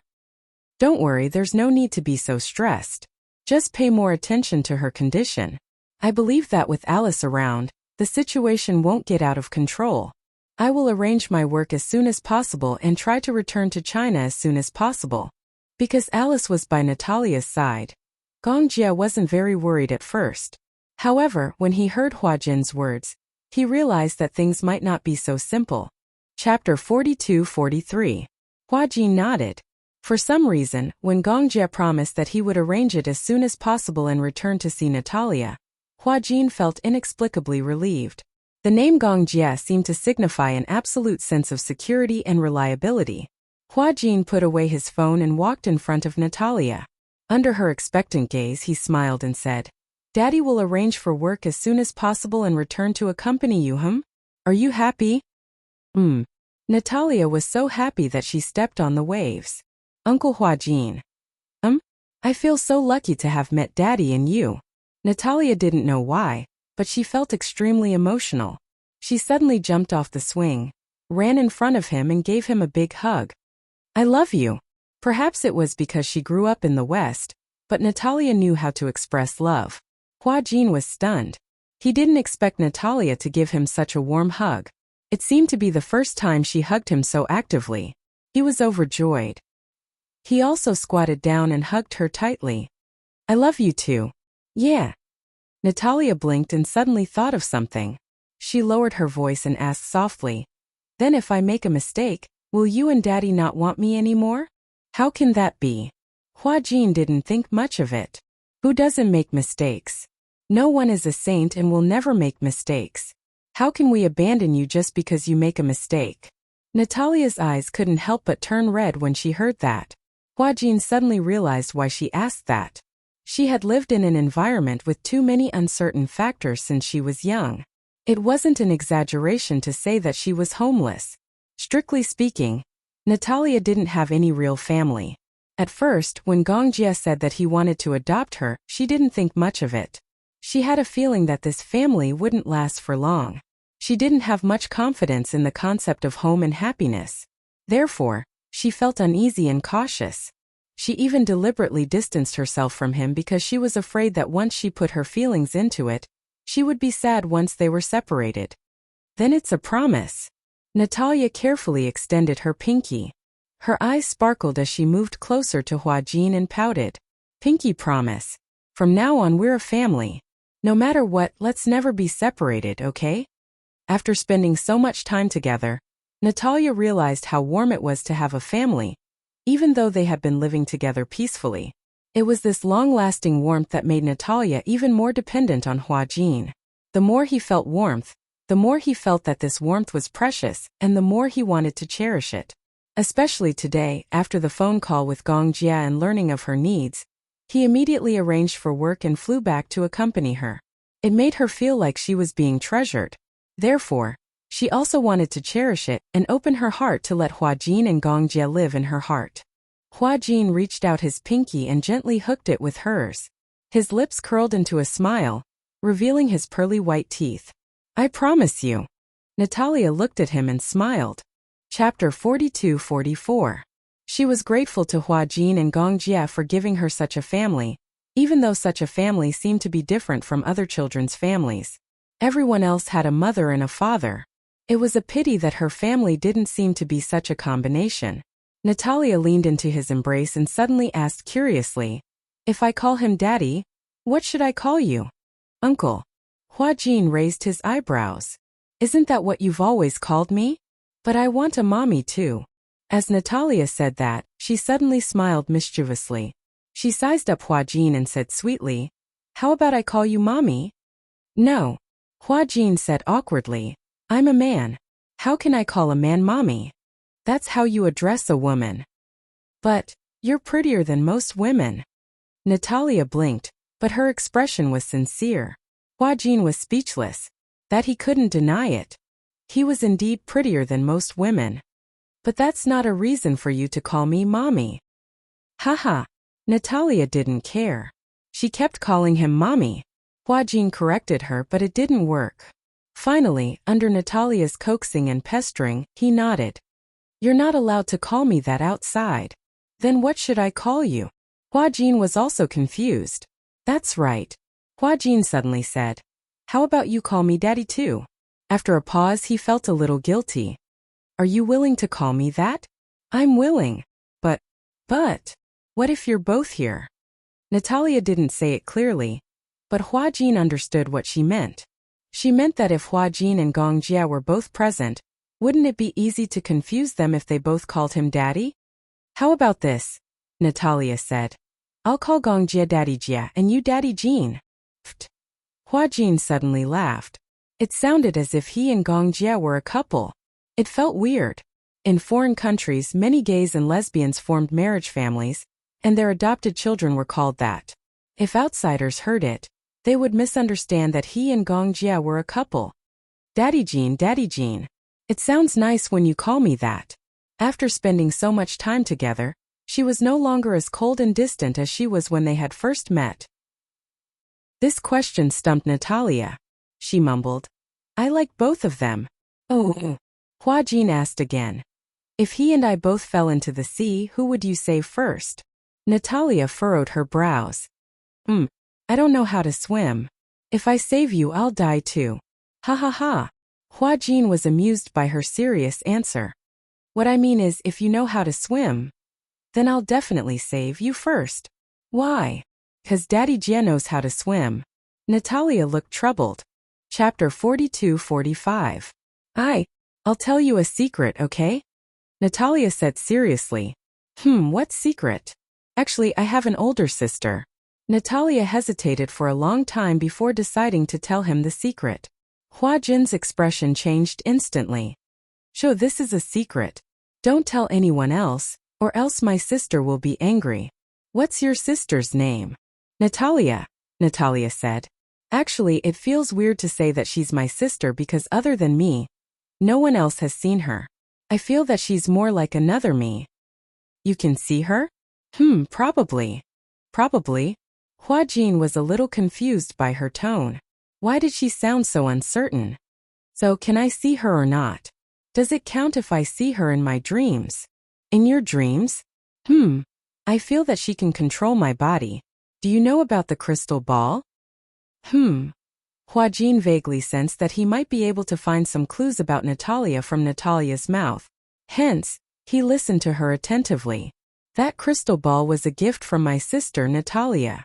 "Gift?" Natalia nestled in his arms and recalled. "Actually, the first time I saw her was a long time ago. At that time I couldn't sleep well. I would have many dreams, very strange dreams. Many times I couldn't even tell which was reality and which was a dream. So, she gave me that crystal ball and said that as long as I hugged it to sleep at night, I would be able to sleep well. At least I wouldn't have those strange dreams anymore." "Crystal ball?" Could it be, Natalia had hinted to Natalia that hugging the crystal ball would allow her to sleep well? Was she actually using the crystal ball to control Natalia? Natalia might have been controlled by Natalia because of the crystal ball? This seemed to be a very important clue. "I see." Hua Jin probed. "Do you have to hug the crystal ball to sleep every night?" "Yes, sometimes I forget, but if I do, I'll have a lot of strange dreams at night. However, if I hold the crystal ball, sometimes I feel like I have slept for several days and I feel very tired when I wake up." "I see. Actually, I'm very curious." Natalia frowned and turned to look at Hua Jin. Pursing her lips, she hesitated for a long time before finally asking the question that had been bothering her for a long time. None of you can see Natalia, can you? Hua Jin didn't say anything. He just shook his head subconsciously. I feel that Natalia is very bad. Very bad. Yes, she told me not to trust anyone, including you and Daddy. So, in the beginning I was always wary of you, but slowly I found that you were very good to me, very gentle, just like family. I wanted to get close to you, but every time I wanted to get close to you, she would stop me. How strange, she always seems to be able to see through my heart. Then why do you think she's bad? Because. Chapter 42-46. Natalia is like a demon living in my heart. For some reason, this sentence sent a chill down Hua Jin's spine. Did she really say that? In the study, Alice was playing with a fountain pen. Hua Jin sat across from her, deep in thought. Outside the window it was already late at night. Natalia had already fallen asleep.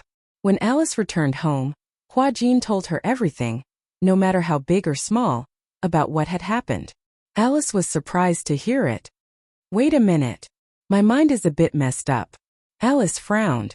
She decided to connect the clues and reorganize her thoughts. Hua Jin sat quietly on the side. He did not say anything, afraid that he would interrupt her thoughts. Can I understand it this way? Alice said seriously. Natalia controlled Natalia through the crystal ball. She could even decide when she could control this body and when she could let Natalia control this body. Think so too. But then what is Natalia's purpose? Alice could not figure it out when Hua Jin mentioned it. She had been thinking about Natalia's purpose and motive, but she could not figure it out. Hua Jin opened his mouth wanting to say something, but he did not dare to do so. Alice obviously sensed that he had something to say, so she encouraged him. What do you think? I think my idea might be a bit ridiculous. I'm afraid that you will laugh at me if I say it out loud. Even if it's authoritative science, there are many ridiculous possibilities. In real life there are too many ridiculous things. Why don't you tell me about it? Maybe it's an important idea.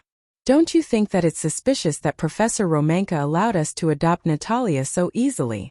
Alice was suddenly stunned when she heard that. A white light flashed across her mind. What do you mean?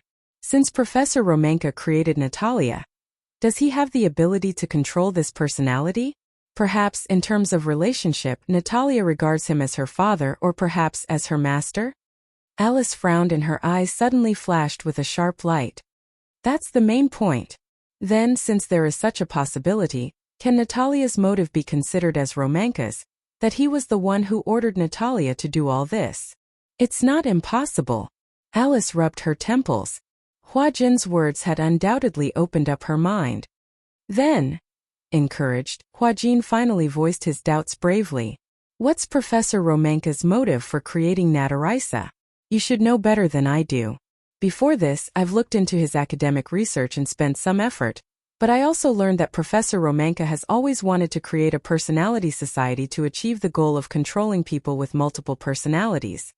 Alice pondered for a moment and suddenly said, Professor Romanka's so-called personality society is to create a personality to take on the role of the Reaper.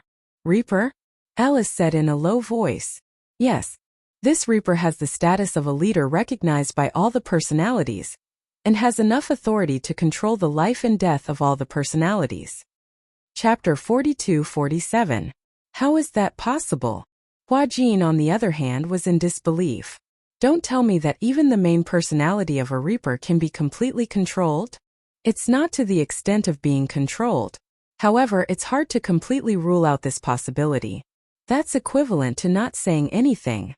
Hua Jin said again. It's like a doctor telling a cancer patient, there's a chance of curing the disease, but it doesn't rule out the possibility of not being able to survive. I've already said that even the most authoritative science doesn't have absolute conclusions. In fact, there are still many things in this world that humans haven't explored and understood. The so-called science itself is a known and verified answer. Alice emphasized and said, however, what we've learned from Professor Romanka's conclusion is that the Reaper's ruling power is very terrifying. Hua Jin suddenly became a little worried. It can't be that the main personality can be killed, right? After a pause, Hua Jin said again, I remember someone said before that the position of the main personality is absolutely not allowed to be challenged. The main personality won't be controlled, let alone killed. Yes, that's it. Alice frowned and suddenly said, but that's only in theory. For example, after many experiments through electric shocks, and even through many similar experiments, there's a possibility that the other personalities will disappear. There's a more mysterious saying that these personalities are all driven to the land of exile. However, the world of dual personality and multiple personality is very complicated. After all, this kind of symptom is not like a fracture that can be determined through X-rays. It's very difficult for the outside world to find out what the world of these patients is like. You can't enter their mental world, so you can't find out what kind of earth-shaking changes are happening in their bodies. Then, you mean, Professor Romanka and I came up with the idea that the sanctioner couldn't kill the first personality, but in the illusion, the first personality was killed by the sanctioner in the dream. What if the sanctioner knew that he was already dead? The death of self-awareness is like a person in a vegetative state. He thinks he's awake, but he's actually still alive. He's just in a deep sleep, but he doesn't have the consciousness to wake up. Perhaps such a deep sleep is not far from death. Hua Jin was confused, but he finally understood what she meant. It was nothing more than, for example, if the Reaper split from Natalia's body, then in the dream or in the illusion, the Reaper killed the first personality. Then if the first personality thinks that he's dead and doesn't realize that he's only dead in the dream, then an endless deep sleep is no different from death. Do you know? Alice said seriously. If Gongfan doesn't take the initiative to release Yu and his consciousness, perhaps Yu would still be trapped in the endless seal. Hua Jin could not help sucking in a breath of cold air. Chapter 42-48. Then let me ask you a question. Hua Jin asked seriously. Can both Yu and Gongfan's personalities be preserved at the same time? Alice was stunned when she heard this. Why do you ask? You said that with Yu's current body, bearing two personalities is a huge burden. His mental strength can't support it at all. However, whether it's Shirshir, Shaoichen or even Yueyao, they all have feelings for Gongfan. Under such circumstances, if Gongfan's personality is erased, it won't be a good ending for anyone. Alice frowned helplessly. This is indeed a tricky matter. However, I've already contacted other experts in this field some time ago. When the time comes, we'll discuss it together. After all, I'm alone. With my ability, there might be many limitations. However, if everyone thinks of a way together, we won't be completely helpless. Okay. Hua Jin stood up and said to Alice, I'll go check on Natalia and see if she's asleep. Okay. Hua Jin went to Natalia's room. At that moment, the wall lamp in the room was still switched off. Natalia was very afraid of the dark. Sometimes when she couldn't fall asleep, she would sleep with the lights on.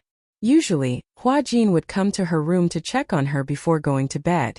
If the lights were still on, he would turn them off.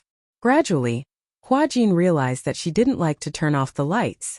Every day before going to bed, he would come to check on her. This had also become his habit. As he walked into the room, he was surrounded by warmth. Hua Jin walked to the bed and sat by it for a while.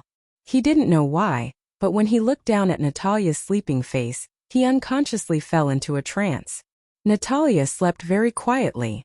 Her eyes were closed, and her eyelashes were long, thick, and slightly curled.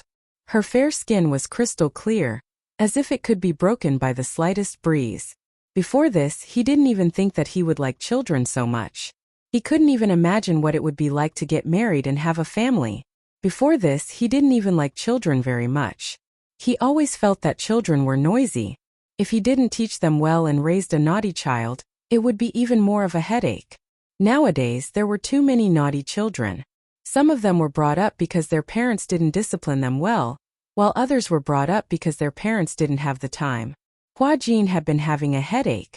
This was because he had never had a good family since he was a child. He had been through a lot of hardships growing up, and it was not easy for him to become sensible. He was really worried that he would not be able to give his future children a happy family. This was because he did not have a happy family since he was young. Thus, he did not know what a healthy family was like. Due to an accident, he suddenly became a surrogate father and had a child. In the beginning, he had been caught off guard, but he had gradually gotten used to it. After that, He had completely treated Natalia as his own child, as if she was his own. It was also for this reason that he gradually understood Yun Shirshir's feelings. Perhaps when they grew up and became parents, they would understand their parents' good intentions. Because of this, he hated his father and mother even more. However, that was the grudges of the previous generation. He didn't want to understand, nor did he want to participate. He only wanted to give Natalia a warm family as much as possible. That was all. Chapter 42-49. He only hoped that Natalia could grow up peacefully like other children and have a normal family. Hua Jin gently reached out and carefully touched her skin. When his fingertips touched her face, he accidentally brushed past her eyelashes. Even though she was asleep, the itchy mark made Natalia shiver.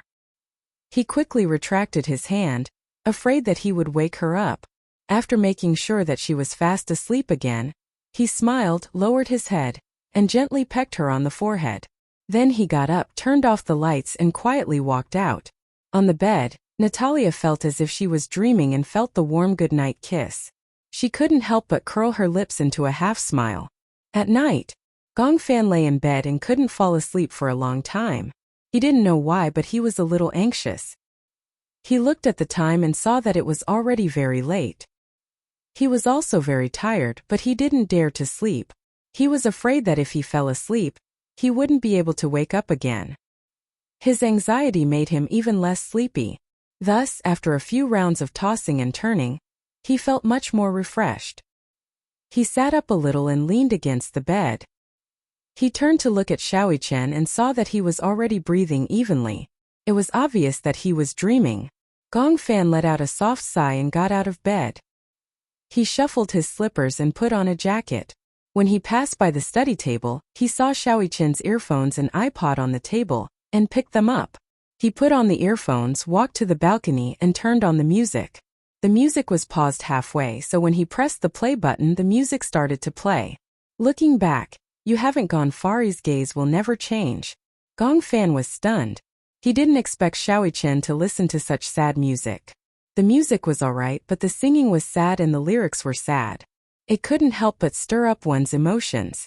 Gongfan walked to the swing and sat up gently. He casually kicked it, and the swing started to sway slowly. The night breeze was gentle and it was a little cold. He straightened his clothes and looked up at the moon in the sky. Indistinctly, he heard a suppressed sobbing sound. Gongfan was shocked and shouted. He followed the sobbing sound and groped his way over. His footsteps were very light, so even when he walked to the other balcony, the sobbing did not stop because he was discovered. What should I do? Am I being too selfish? When Gongfan heard Yun Shirshir's choked voice, his heart skipped a beat. He stood rooted to the ground, not daring to move. The balcony of the master bedroom was separated by a wall. On the balcony, Yun Shirshir leaned against the railing. She lowered her head and held her forehead in frustration. Muyaja comforted her tenderly. "Don't think too much. If Yu sees you like this, she will feel even worse." "What should I do?" Yun Shirshir sobbed and said sadly, "I can't bear to part with Gongfan. My heart aches for this child. He has been carrying so much on his shoulders since he was young. Yu must have noticed my reluctance and heartache for Gongfan, so he shouldered everything by himself, and I can't do anything to help. Because of my selfishness, even though he is in so much pain, he can't bear to make a choice. He is worried that if he loses Gongfan, I will be sad." Chapter 42-50. She knew that she was the one who couldn't bear to part with Gongfan. Yu could tell that she couldn't bear to part with him. That was why she had held on for so long. But now she could tell that Yu's mental state was getting worse. Nightmares were endless.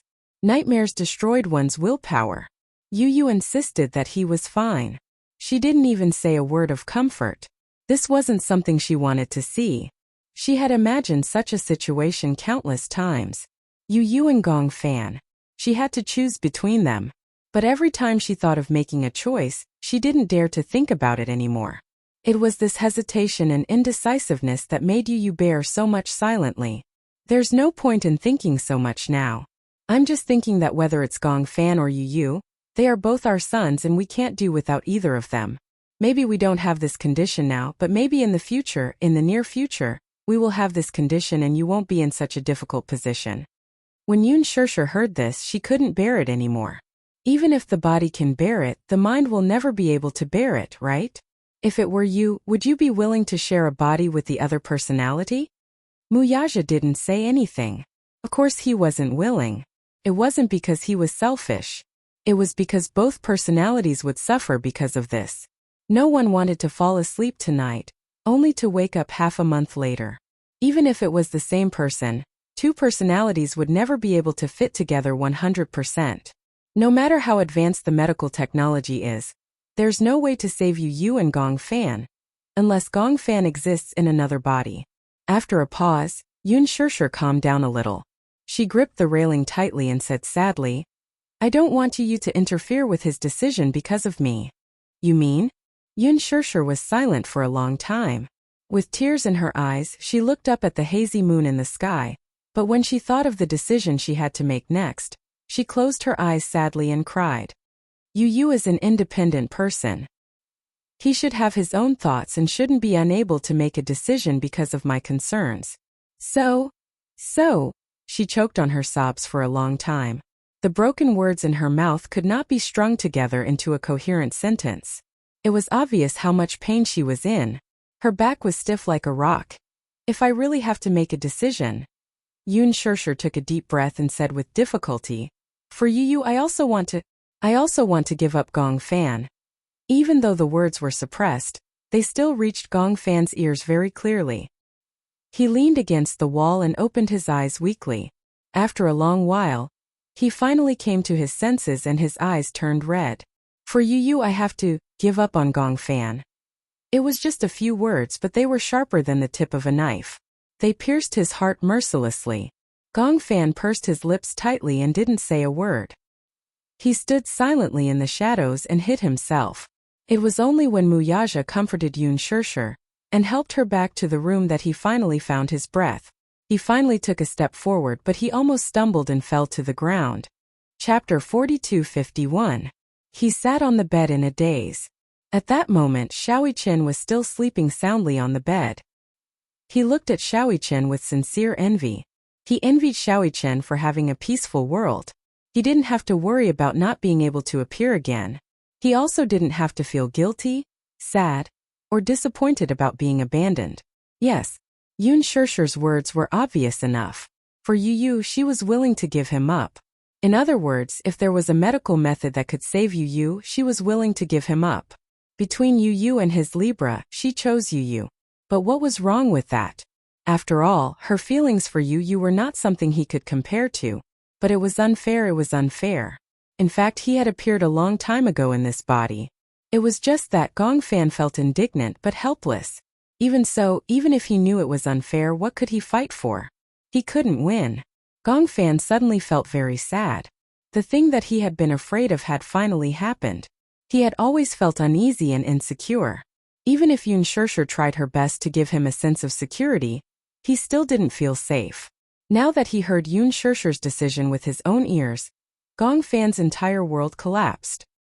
He lay down on the bed and looked at the ceiling in a daze. His tears gradually stopped, but that kind of sadness was not something that tears could express. His heart was full of tears, but they couldn't flow anymore. The next day, Xiaoqian realized that Gong Fan was depressed. He sat alone in a corner and ignored everyone who called him. It was just like when Gong Fan returned to the Mu family. He was cold and distant. No matter how patiently Yun Shirshir talked to him, he either turned around and walked away or pretended not to hear her. Yun Shirshir didn't know what had happened to make Gong Fan treat her so coldly. Xiaoqian was also very surprised. Why did Gong Fan's attitude toward his family suddenly become so cold? For the next few days, Gong Fan was like this. Xiaoqian could not hold it in any longer. He pulled Gong Fan into the room, and his cheeky smile was replaced by a serious expression. What's wrong with you recently? Gong Fan broke free from his restraints and glanced at him coldly. There was no emotion in his eyes. Since she had already given up on him, she might as well be cold to the end. If he treated them so coldly, they would also be disappointed in him and treat him coldly. In this way, if the day of separation really came, no matter who it was, they wouldn't be reluctant to leave and wouldn't feel sad. That was what he thought. However, his aloof attitude had undoubtedly infuriated little Yi Chen. Why aren't you talking? He was a little annoyed. Didn't you say that no matter what happened, you would never make mommy angry or sad? But look at what you've been doing these past few days. No matter how much mommy and I talk to you, you ignore us. Do you know that mommy's imagination will run wild and she will be very sad? This series of aggressive questioning made Gong Fan even angrier. He raised his eyes to look deeply at little Yi Chen and let out a sneer. Chapter 42:52. He was filled with anger, but he couldn't find a way to vent it. At this point he still didn't want to make things clear. He didn't even want to vent his anger on Yi Chen, so he forcefully restrained himself. Gong Fan took a deep breath and turned to leave the room. When Yi Chen saw this, how could he allow him to leave without saying a word? Hence he hurriedly reached out to grab him. You haven't answered me. Gong Fan returned to his senses expressionlessly and asked disapprovingly, Answer? What kind of answer do you want? When Yi Chen saw that his expression was still as cold as ice, he felt helpless. What's wrong with you? I just regret it. Regret? I shouldn't have come back in the first place, and I definitely shouldn't have let you wake up. That way, I could have occupied this body without any worries and wouldn't have to worry about competing with anyone. As he said this, Gong Fan angrily flung his hand away. He naturally thought that Yi Chen would naturally be on the same side as Shirshir.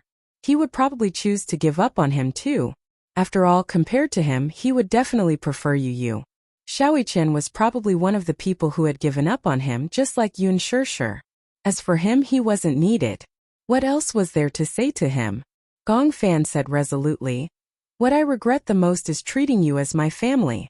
After saying this, he ignored the petrified Gong Fan and left indifferently. Yi Chen stood rooted to the ground for a long time, trembling in disbelief. He was angry that Gong Fan had let down his mommy's love. Mommy doted on him so much, but he had actually said such cruel words. Yi Chen didn't know what Gong Fan had experienced. He didn't even know that Gong Fan had eavesdropped on the conversation between Shirshir and Muyaja yesterday. Hence, he only thought that Gong Fan had thoughts of betrayal. Was he planning to betray Yu and monopolize her body? Yi Chen reacted and quickly chased after him. Before Gong Fan could go far, he rushed forward and grabbed his wrist. He shouted sternly, You're not allowed to leave. Speak clearly. Gong Fan was also stunned. He had never seen such a furious Yi Chen. He was like an enraged tyrannosaurus, glaring at him like a tiger eyeing its prey. I won't allow you to betray mommy and Yu. When Shirshir heard Yi Chen's shout, she anxiously walked over with Yao in her arms. However, when she saw the two of them confronting each other, her eyes widened in shock. What happened? She asked, completely unaware of what had happened between the two of them. Yi Chen turned around. When he saw that it was Shirshir, he snapped out of his rage and regained some rationality. Mommy. What happened? Shirshir asked in surprise. Why did the two of them quarrel? Yi Chen would never quarrel with Yu, much less with Gong Fan. From what he knew, Yu and Gong Fan were both his younger brothers, and he was the older brother. Hence, he thought that he had to give in to his two younger brothers and never quarrel with them. It was extremely rare for her to see Yi Chen so angry, and she had never seen him so angry with anyone. What happened? Chapter 42:53. Hence, when she saw Yi Chen flaring up at Gong Fan, she became even angrier and was determined to get to the bottom of the matter. However, in Gong Fan's eyes, this was undoubtedly charity. Yi Chen turned his face away awkwardly and refused to say anything. He didn't want mommy to be disappointed in Gong Fan. If mommy heard those words, she would definitely be very sad. Yi Chen was considerate and thus didn't want to say anything. Shirshir looked at Gong Fan again, but he turned his face away expressionlessly and looked coldly at the ground. Even though he was looking at the cold ground, he didn't want to look at her. What's wrong? Xiao Fan? Shirshir was a little confused. Looking at the two children turning their heads angrily without looking at each other, she didn't know what to do. Why was he treating her so coldly for no reason? Could it be that the children were more sensitive and realized that she had already made a decision in her heart? Mommy, don't talk to him anymore. Xiaoqian snorted and said, I don't like him. I still like Yu the most. Yu is obedient and gentle. He will never make mommy sad. What's wrong with him? Nothing. Xiaoqian still refused to say. Yun Shirshir was anxious. The more he refused to say, the more she felt that the matter was serious. Gongfan didn't say anything and turned to leave. Yun Shirshir called out to him and walked in front of him. She held his shoulders and said uneasily, What's wrong with you? Why do I feel that you've been gloomy since early in the morning, as if you have a lot on your mind? What happened? Why don't you tell mommy? Gongfan finally looked at her, but at that moment, his eyes were filled with disappointment. He didn't know why, but he felt an inexplicable surge of emotions. He clenched his fists and held back his sobs. Pretending to be calm, he asked, If there comes a day when mommy has to choose between you and me, I think mommy must have made a choice. Yun Shirshir was stunned when she heard that. She did not know why Gongfan suddenly said that, but could it be that they had a telepathic reaction? Last night, because of her uneasiness and guilt, she couldn't get a good night's sleep. The next day, until Muyaja went to work, even though her eyes were closed, she wasn't in the mood to sleep. Uneasiness and guilt attacked her fiercely. She could even imagine how desperate this child who had wholeheartedly believed in her must have felt when she gave up on Gongfan. When she thought of this, she felt as if her heart was being stabbed. However, even if she was reluctant, she had to make such a decision. However, for some unknown reason, why did Gongfan also sense this matter? Yun Shirshir's face was burning hot. At the side, Xiaoqian was also stunned. He did not understand the connection between the two events.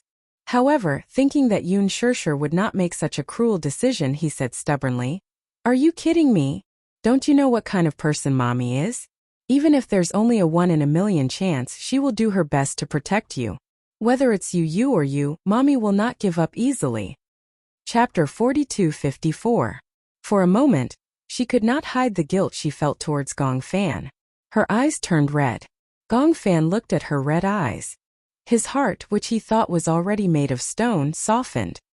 He could not bear to force her or threaten her to change her decision. He had been given up, so he accepted being given up. In the past, he had sworn that no matter what decision Yun Shirshir made, he would always trust her and protect her. Therefore, Gongfan could not bear to blame her. Especially after seeing her tears, he could not harden his heart to face her. However, since it was her decision, he silently accepted it. Gongfan knew and could tell that Yun Shirshir must have been in a lot of pain when she made this decision. She was hesitating, and even now, she was still hesitating. He did not want to beg her to make a new decision because of this. After all, if this went on, he would feel tired and so would the others. Since it was so torturous, it was better to let go and give up. Everyone would be free and easy, and it would be much easier. Gongfan knew that if that day really came, Yun Shirshir would definitely be overwhelmed by guilt. He curled his lips and a layer of ice suddenly appeared in his eyes. Xiaoqian is right. Gongfan looked at Yun Shirshir coldly. I am indeed cold and heartless. However, how can you say that I betrayed you? In this world, the weak are prey to the strong. Similarly, although we have different personalities, we both have the right to occupy this body. When Yun Shirshir heard this, she did not expect him to say such cold and cruel words. The weak are prey to the strong? Between me and him, whoever has the ability has the right to occupy this body. If he doesn't have the ability, he deserves to be reduced to ashes. Am I wrong? As Gongfan spoke, the expression on his face became even colder. It's best that I disappear immediately. Otherwise, sooner or later, I will make you disappear. This body will truly belong to me. As he spoke, he turned around and was about to return to his room. Yun Shirshir stood up in disbelief and stared at him in disbelief. Who instructed you to say these words? Orders. Gongfan did not even turn his head as he said indifferently, No one instigated me. These are my words from the bottom of my heart. That's all. With that he walked away, leaving Xiaoqian and Yun Shirshir looking at each other. When Gongfan returned to his room and saw Yun Shirshir and Xiaoqian outside the door with a bang, Yun Shirshir was still in a daze. She found it hard to believe that Gongfan had said those words from the bottom of his heart. He wasn't sincere. What's going on? Why did he become like this? Yun Shirshir shook her head. He's not Gong Fan. Gong Fan wouldn't do this to me. Mommy, calm down. Xiaoyichen also felt that there was something suspicious about this. Why did Gong Fan suddenly become so cold and indifferent in just one night? He even said such overboard words? What happened? Yun Shirshir couldn't help but feel suspicious. Could it be that this is another personality that he has? Otherwise, why would Gong Fan say such heartless words? Gong Fan has always been like this. Have you forgotten how he was when he first came back? To us, to you, to Daddy, and to Yueyao, he seemed to look at everyone with hatred, right? Chapter 42:55. That night, Gong Fan didn't come out to have dinner with everyone. Instead, he hid in his room alone. He had a very serious stomach problem. Yun Shirshir had also reminded him about this. If he didn't eat on time, his stomach would hurt and it would be terrible. However, Gong Fan didn't want to come out. He locked himself in the dark room and curled up on the bed. He missed dinner time and his stomach was indeed in so much pain that it started to twitch. He clutched his stomach tightly, feeling cold all over. If he really decided to leave, since Yun Shirshir had decided to give up on him, then he shouldn't be reluctant to leave. Be cold to the end. Let the coldness end everything. If he was cold to the end, the heartache would probably be less. Gong Fan turned over with difficulty and casually turned on the bedside lamp. He searched around the bedside table and as expected, he found a bottle of stomach pain medicine. Without the medicine, he chewed and swallowed the dregs. He returned to the bed and wrapped himself tightly with the blanket, shivering. Torture like self-abuse giving up. At the door, Yun Shirshir paced back and forth at the door with the food that had been reheated 3 times. She looked at it anxiously but couldn't muster the courage to knock on the door. Muyaja saw that she kept pacing in front of Gong Fan's door, and didn't even bother to eat. He felt helpless and didn't know whether to laugh or cry. He walked over and patted her shoulder gently. You haven't eaten yet. Eat first. However, Yun Shirshir couldn't care less about eating. When she thought of Gong Fan's stomach problem, how could she care about herself? If he doesn't eat dinner, his stomach will definitely hurt. However, I've been standing at the door for a long time and haven't heard any movement. Could it be that his stomach is hurting and he's enduring it and unwilling to tell me? Yun Shirshir rubbed her forehead in frustration and her eyes turned red again. Why is he like this? He was fine yesterday but he suddenly changed today. I was caught off guard. As she said this, she tried to knock on the door again and said gently, Are you there? Gong Fan, come out and eat, okay? Mommy made your favorite century egg and lean meat porridge. If you don't have an appetite, eat a little to fill your stomach. After a while, there was still no response from the other side of the door. Yun Shirshir bit her lip, her heart aching. Xiaoyichen couldn't take it anymore.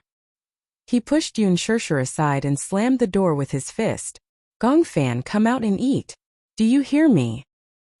He couldn't bear to see Yun Shirshir being wronged like this, especially when she had brought out her sincerity, yet he had abandoned her. He was not qualified. However, even though he knocked on the door loudly, there was no response from inside at all. Was he completely ignoring them? Xiaoyichen was instantly enraged. Ignoring Yun Shirshir's attempts to stop him, he lifted his leg and kicked the door open. His violence shocked Yun Shirshir. She rushed in behind him and saw that Xiaoyichen had just turned on the lights and saw a figure curled up under the blankets on the bed. Xiaoyichen, who was originally in a rage, saw a bulging figure under the messy blankets. He walked over suspiciously and lifted the blankets. However, he saw Gong Fan hugging his arms and his body curled up like a shrimp. His forehead was covered in beads of cold sweat. Beads of sweat were dripping down from his temples. His pajamas were also drenched in cold sweat. Chapter 42:56. What's going on? Xiaoyichen was shocked. Yun Shirshir and Muyaja surrounded him anxiously. Amidst the panic, Muyaja was sharper. He saw the painkillers on the bedside table and immediately said, Could it be that his stomach is hurting again? His face is so pale. Could it be that he has low blood sugar? Yun Shirshir said again, after all, he hasn't eaten for a day. Maybe his blood sugar is low. Xiaoyichen couldn't care less.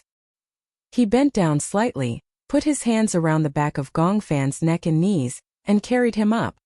Let's go to the hospital. Xiaoiqin said and hurried out of the door.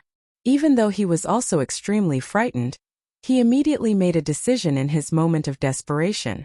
Mu Yaja and Yun Shirshir looked at each other and immediately walked toward the garage. At the hospital, Gong Fan was hurriedly sent to the emergency room. The three of them waited nervously outside the door for a long time before the door of the emergency room finally opened. The doctor removed his mask and walked out with a serious expression. When Yun Shirshir saw him, she immediately went up to him worriedly and blocked his way. "Doctor, how is he?" The doctor glanced at her and asked, "Are you the child's family?" Before Yun Shirshir could answer, he glanced at Xiaoiqin behind Yun Shirshir. Seeing that he looked exactly like Gong Fan, he understood. "Fortunately, you sent him here in time.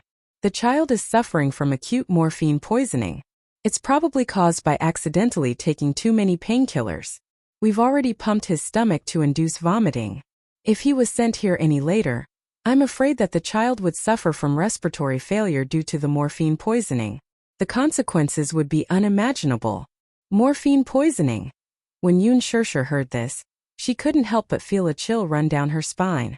If Xiaoiqin hadn't barged in, perhaps Gong Fan would have suffered from respiratory failure due to the morphine poisoning. And all of this, they didn't know about it. Yun Shirshir lamented over Xiaoiqin's violent barging. If it hadn't been for him, perhaps Gong Fan would have been in deep trouble. Why did this child take so many painkillers? The doctor wondered if Gong Fan had suicidal tendencies. Yun Shirshir knew what he was suspecting and answered, "He probably took painkillers because he has a serious stomach problem.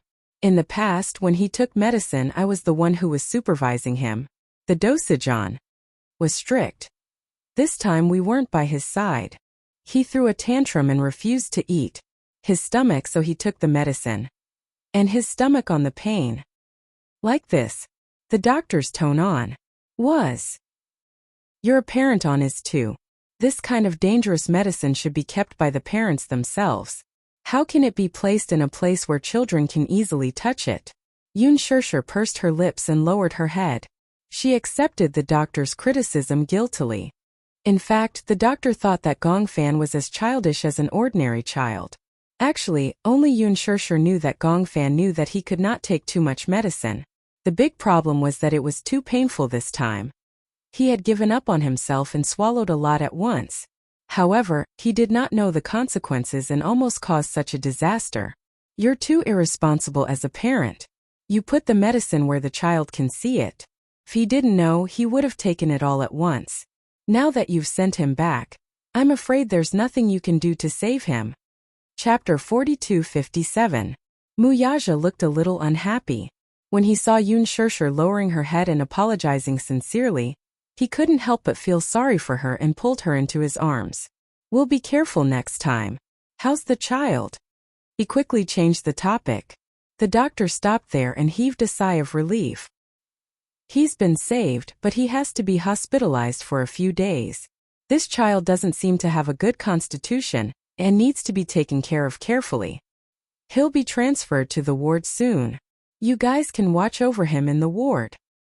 Okay. Soon, Gong Fan was pushed out of the emergency room and transferred to the intensive care unit. Yun Shirshir came to the ward and saw Gong Fan lying on the bed with a pale face. There was no trace of blood on his face. His eyes were tightly shut and his hands were slightly curled. He was motionless and lifeless. Just by looking at it, she felt as if a knife was being twisted in her heart. How did he become like this? Yun Shirshir casually pulled a stool by the bed and sat down. Her heart ached as she held Gong Fan's cold hand. In his coma, Gong Fan seemed to realize this warm touch and couldn't help but hold her hand, unwilling to let go of this warmth. Yun Shirshir's heart ached even more. How did he become like this? What exactly happened to Gong Fan's body? Mu Yaja and Xiaoiqin stood at the door, not daring to disturb her. Now, Gong Fan was on an 4 drip and Yun Shirshir was guarding him without moving. When Xiaoiqin saw this, he said to Mu Yaja, "Tonight, I'll stay here and watch over brother. Daddy, do you want to go home first? You have to wake up early tomorrow morning." "How can I go to work in peace in this situation?"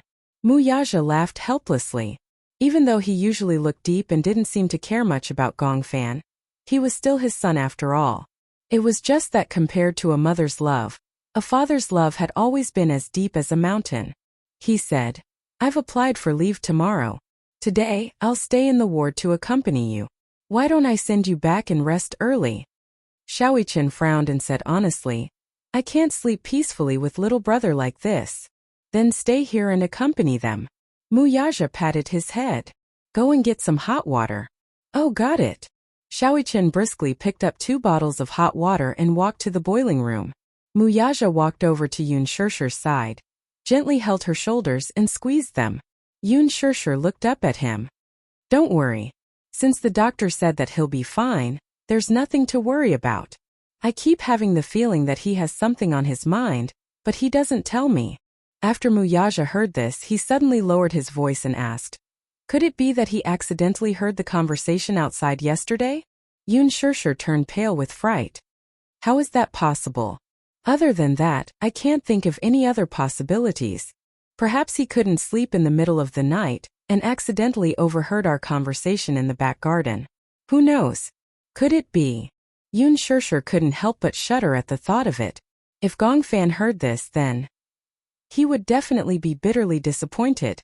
If he were in Gongfan's shoes and heard that he had been abandoned, he would feel especially upset. If that was really the case, she wouldn't be surprised by Gongfan's abnormal behavior today. Chapter 4258. When Gongjie returned to China, it was already 1 o'clock in the morning. It was a full 10 hours of time difference, but he had already gotten used to it. The villa had a large private helipad specially reserved for helicopters. However, this helipad was very close to the villa. Gongjie thought that if the helicopter landed directly on this helipad, the loud noise would definitely wake Natalia up. At this time, she might have already fallen asleep. Hence, he parked the helicopter at the helipad of another hotel and drove to the villa. Hua Jin was already asleep. In the middle of the night, his phone suddenly rang. He sat up in bed and picked up the phone beside his pillow. Only then did he realize that it was Gongjie's number. He picked up the phone. Gongjie's voice came from the other end. "You're asleep? If not, oh please. What time was it now?" It was already 1 o'clock in the morning. Why wouldn't he be asleep? "It's so late. What's the matter?" Gongjie said. "I'm here." "Where are you?" "I'm home." "Then why don't you just come up?" Hua Jin silently rolled his eyes. However, Gongjie said awkwardly, "I'm lost." "Huh?" Hua Jin's eyes widened as if he had heard a fairy tale. "Lost?" "Yes, I came in from the back garden, but I got lost in the garden." When Hua Jin heard this, he couldn't help but feel cold. Indeed, the interior area of this villa was already astonishingly large. The complimentary garden area alone covered an area of more than 20 acres. In addition to the intricate garden structure and the lush shadows of the trees, Hua Jin had once lost his way in the garden. "How did you come in from the back garden?" "The garage is in the back garden." Gongjie gradually lost his patience and his voice became deeper. "Come and pick me up." After that, he hung up the phone. Hua Jin let out a long sigh. Gongjie had returned to visit Natalia. It seemed that, at least for the time being, he wouldn't be able to have a peaceful day. Hua Jin stood up, walked to the back door, and turned on the lights in the back garden in advance. He couldn't figure out the intricate route for a long time, but if the lights in the back garden were on, it would be of great help in finding the path. "Can you hear where my voice is coming from?" "I heard you." "Then do you see a huge stone sculpture here?" "I saw it." "Yes, just walk in this direction and you'll be able to walk out." The huge back garden was like a huge garden maze at night. If one was not careful, it would be easy to get lost. Hua Jin rarely came to the back garden. Natalia, on the other hand, liked to wander around the back garden. This place was almost her world. The swing, the garden, the stone sculptures. This place was her little world. Gongjie, on the other hand, was an out-and-out clown. He actually got lost in the backyard. After a while, Hua Jin finally heard Gongjie's footsteps gradually approaching. He looked in the direction of the footsteps. Through the layers of shadows of the trees, he finally caught a glimpse of Gongjie's figure shuttling through the garden. Hua Jin immediately went up to him. "Here, this is the exit." He went over and unexpectedly bumped into Gongjie, who was full of hostility. After searching the back garden for so long, His patience was basically exhausted. Chapter 42:59. Hua Jin tried his best to hold back his laughter and pretended to be calm as he said, "This is the villa you bought." Gong Jie snorted when he heard that. The real estate consultant didn't say that this would be a backyard where people would get lost. He thought that he was going around in circles. No matter how he walked, it would be the same. In the end, he would definitely return to the starting point. If Hua Jin hadn't turned on the lights, he would have been searching here for an entire night. Hua Jin sighed. "Why did you come back so late? It takes more than 10 hours to fly from Hurricane to here. We also have to transfer to a helicopter." "Why? My plane can't land here. I don't have permission to land." With that, Gong Jie asked again, "What about Natalia? Is she asleep?" "Yes, she's asleep. It's already so late. She must have gone to bed long ago." "Oh," Gong Jie said. "Then I'll go up and take a look." "Okay. Do you still remember which row and which room her room is in?" Gong Jie was stumped by the question. In that case, it seemed that he really didn't remember. He had bought this villa for Hua Jin and Natalia. It had to be said that it was really big. Not only did it occupy a lot of space in a backyard, but the entire villa was also very big. It was like a century-old manor. It was said that this villa was the king of villas in this area. It was even more impressive than Yun Shan Shi, which was under Mu Yaja's name. When Yun Shishir came to visit for the first time, she was very envious. She had never seen such a big villa before. Only someone as rich as Gong Jie could buy it with his eyes closed. He didn't feel anything at all. Gong Jie was used to living in big places. The land that the Gong family occupied could no longer be measured by square meters. It was a magnificent castle, and it was also a super mansion that was one of a kind in the world. Gong Jie and Hua Jin walked up the stairs one after another. Hua Jin led him to Natalia's room. After entering the room, he turned on the wall lamp. Gong Jie had just walked in when he smelled a fragrance. It was Natalia's natural fragrance. There was a faint fragrance on her body. It was hard to tell what it was, but it was especially refreshing. Gong Jie slowly walked into the room. His footsteps were very light as he was afraid of waking her up. When he walked to the bedside and saw the person sleeping soundly on the bed, his originally sharp eyebrows slightly relaxed. He gently sat down on the side of the bed. However, the moment he sat down, Natalia's eyelids suddenly fluttered, and she slowly woke up. She opened her eyes and focused her gaze on the man sitting on the side of the bed. When she recognized him, she was overjoyed all of a sudden. "Daddy!" Gong Jie was a little absent-minded when he saw that she was awake. "Did I wake you up?" "No." Natalia pursed her lips and sat up on the bed.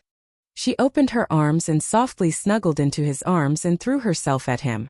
Gong Jie hugged her with both hands, but Natalia's muffled voice came from his arms. "Why did you come back so late?" Hua Jin had told her that Gong Jie would be back soon. When Natalia found out that he would be back, she waited day after day, but he didn't come back. She couldn't help but feel a little disheartened. That night, she slept absent-mindedly. She was afraid that after she fell asleep, Gong Jie would return and she wouldn't be able to welcome him immediately. For a child, welcoming the return of a family member was a ritual. Chapter 42:60. As she waited, she was so tired that she fell asleep in a daze. However, she didn't fall into a deep sleep. Thus, when Gong Jie came in and sat on the bed, she was startled awake. At that moment, she was like a little kitten, nestled in his arms. Gong Jie couldn't help but feel tender affection for her. The tedious matters of the past few days were instantly swept away and replaced by happiness. He hugged her and said gently, "Good girl, sleep early. It's already so late." "No, I want to hug you for a while longer." It felt like a century since she last saw him. Natalia was very introverted and rarely mentioned to Hua Jin that she missed Gong Jie. However, just because she didn't say it didn't mean that she didn't miss him. Gong Jie caressed her cheek gently and couldn't help but pinch it. "Have you been good at home?" "I've always been good. Mommy can testify." "Mommy?" Upon hearing this, Gong Jie widened his eyes in shock. Why did the little guy suddenly have a mommy for no reason when he wasn't around? At that moment, Hua Jin, who was standing by the door, heard Natalia's words. He blushed guiltily and cleared his throat awkwardly. Natalia acted as though she hadn't heard anything and hooked her finger at Gong Jia. Gong Jia obediently went over and heard her whisper, "He's mommy." She pointed at him with her finger. Seeing that she was pointing at him, Hua Jin guessed that she was whispering something. In a moment of panic he said, "Hey Natalia, don't talk nonsense." Gong Jia looked back meaningfully and sized him up with a deep gaze. He didn't know whether to laugh or cry. "Mommy?" Hua Jin was speechless. "Heh, did you secretly change your sex when I wasn't around?" "No." Hua Jin muttered pitifully. "She wanted to call me that. I can't argue with a child, right? I told her not to call me that in front of others. It's fine if she calls me that in private. Because I see that everyone else has a mommy. Why don't I have one? I don't have anyone else by my side. Besides, no matter whose mommy it is, she's not as pretty as my Hua Jin's mommy." Cough cough. Luckily, Hua Jin didn't drink any water. Otherwise, he would have choked on a big mouthful of water. "Stop calling me that." Hua Jin emphasized it again and glared at her. "Otherwise, I'll be laughed at." Natalia covered her mouth and snickered. When Hua Jin glared at her again, she meekly replied, "Got it." Even though she expressed her acknowledgement, she still had a smile on her face. What Hua Jin did not notice was that Gong Jia, who was beside him, could not help but curve his lips into a gentle smile. However, he deliberately turned his face away so that Hua Jin could not see the faint smile at the corner of his lips. "Stop fooling around," he grumbled. Between his words, his authority as a father was fully displayed. Natalia knew that Gong Jia wouldn't allow her to sleep late. She replied with a disappointed "oh," and went back to bed obediently. Gong Jia covered her with the blanket. Natalia asked carefully from under the blanket, "What's the weather like tomorrow?" Is it sunny?" Gong Jia turned to look at Hua Jin. "If I remember correctly, it should be sunny tomorrow." Chapter 4261. I want to fly a kite. Fly a kite? Gong Jia was a little surprised. When Hua Jin heard this, he immediately said, "I bought a strife kite some time ago. But recently it has been cloudy. The weather changes all the time. If it's not raining, it's too cold. So, she has been waiting for the weather to clear up so that she can fly a kite." When Gong Jia heard this, he nodded. "Didn't you say that it's going to be sunny? Sleep early. After breakfast tomorrow, we'll fly a kite together." "Daddy, do you know how to fly a kite?" "No." "Ah, then you said that you'll take me to fly a kite. Don't you know how to fly?" Gong Jia curled his lips. "You can teach me. Daddy learns very quickly." "Okay. Then it's a promise. We'll fly a kite together. Don't go back on your word." "Hey, it's a promise." After getting his promise, Natalia fell asleep peacefully. Gong Jia and Hua Jin left the room. Hua Jin immediately said, "Shall I get you a bed? Where's the bathroom? I want to take a shower." "Go upstairs and turn left. It's the second room. That's my room. You can go and take a shower." As Hua Jin and Natalia were the only ones staying here, the other guest rooms did not have beds. Hua Jin wanted to go to the nanny's room and ask the nanny to make a bed, but Gong Jia had already gone upstairs to take a shower. "Get me a set of pajamas," he ordered him as if he was instructing a servant. Although Hua Jin was reluctant to do so, he agreed to it quickly. "Okay." Hua Jin nodded. So while Gong Jia was in the bathroom, Hua Jin went to the walk-in closet and took out a brand new bathrobe and a new set of clothes. When he walked into the room, he said to Gong Jia through the bathroom door, "Can I leave the bathrobe outside? Is that okay?" Gong Jia's cold voice came from inside. "You want me to go out naked?" Hua Jin felt his face heat up just imagining that scene. "Forget it. Send him in." Hence, Hua Jin walked to the door and knocked. "Can I come in? I'll send it in for you." As soon as he finished speaking, the door opened from the inside. Hua Jin had thought that the Gong Jia would at most open a small gap, but in the end it was opened wide, and the steam in the bathroom suddenly rushed out. He couldn't see clearly, so he waved his hand gently to disperse the fog. Suddenly he saw Gong Jia standing at the door of the shower room, wiping his wet hair with a towel. His gaze uncontrollably swayed downwards, following the fine and distinct lines of the skin. His gaze followed the droplets of water that continued to slide downwards until he caught a glimpse of it. Suddenly, his eyes widened, and he didn't dare to look anymore. He abruptly turned around, as if he was sitting on a speeding roller coaster. His heart suddenly beat violently. Gong Jie noticed his big movement and frowned slightly. He turned around and saw Hua Jin's back facing him nervously. For a moment he was confused. What was he doing? Close. Oh. Hua Jin was absent-minded. With his back facing him, he passed the bathrobe behind him. Gong Jie looked at his nervous expression, as if he was avoiding it. Then, he looked at his own naked body and seemed to understand something. Why, you're shy like a woman. Like a woman? Hua Jin couldn't help but frown. What did he mean by like a woman? Gong Jie asked again. You've never seen another man's body before? Chapter 4262. Gong Jie raised his eyebrows disapprovingly. As he wiped his hair, he said to him as though he wanted to prove something, "Turn around." What? Hua Jin only felt that he was teasing him. Didn't you ask me to bring the bathrobe in? Now that I've brought it in, take it. I'm going out. Gong Jie heard this but deliberately didn't take it. Instead, he crossed his arms and looked at him calmly. Hua Jin's back was facing him. He didn't move at all like a stone statue. Gong Jie was actually a little interested. Turn around. What? Hua Jin frowned and suddenly became vigilant. Are you a pervert? This guy was obviously not wearing any clothes, yet he still asked him to turn around and look at his nakedness? Was he a pervert? I asked you to turn around, didn't you hear me? His tone became a little dangerous. Hua Jin reluctantly turned around, but he deliberately squinted his eyes and carefully sized him up. Gong Jie was standing in the fog, so he couldn't see clearly for a moment. However, he imagined that he was not wearing any clothes, so Hua Jin deliberately didn't look down but stared straight at his face. Here. The fog gradually dispersed, and Hua Jin's face became even hotter. Just as he was about to turn his head and look away, he caught a glimpse of a towel wrapped around his lower body. Only then did he let out an embarrassed sigh. He thought he wasn't wearing anything, so he was wrapped in a towel. Damn it, he made him so nervous. He handed the bathrobe to him with both hands. Take it, your bathrobe. As though he could see his uneasiness, Gong Jie's eyes flashed with a hint of mockery. He didn't take the bathrobe but asked casually, Where am I sleeping tonight? I'll tidy up a room for you later. It's so late, I'll sleep in this room. Hua Jin gritted his teeth. He guessed that this guy must be deliberately making things difficult for him, so he groaned. Fine, if you want to sleep, you can sleep in this room.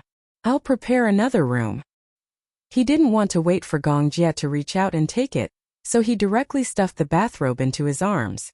Just as he was about to turn around, Gong Jie suddenly grabbed his arm and pulled him back. Hua Jin did not expect that this guy would grab his arm. He was caught off guard and fell backwards. In his imagination, he should have fallen hard on the cold marble floor of the bathroom. When he finally stabilized his center of gravity, he suddenly realized that he had fallen on someone's chest. Gong Jie coldly glanced at the person in his arms who was getting more and more nervous. He snorted. Is there a need to clean up the room? The bed is so big, let's sleep together. Perhaps it was because the temperature in the bathroom was too high or for some other reason. Hua Jin's face turned even redder, as if he was holding a mouthful of turbid air. You don't have to make do with it. Don't you always sleep alone? You don't have to squeeze into the same bed with me. When I went to Africa in the past, I always slept with 2 bodyguards.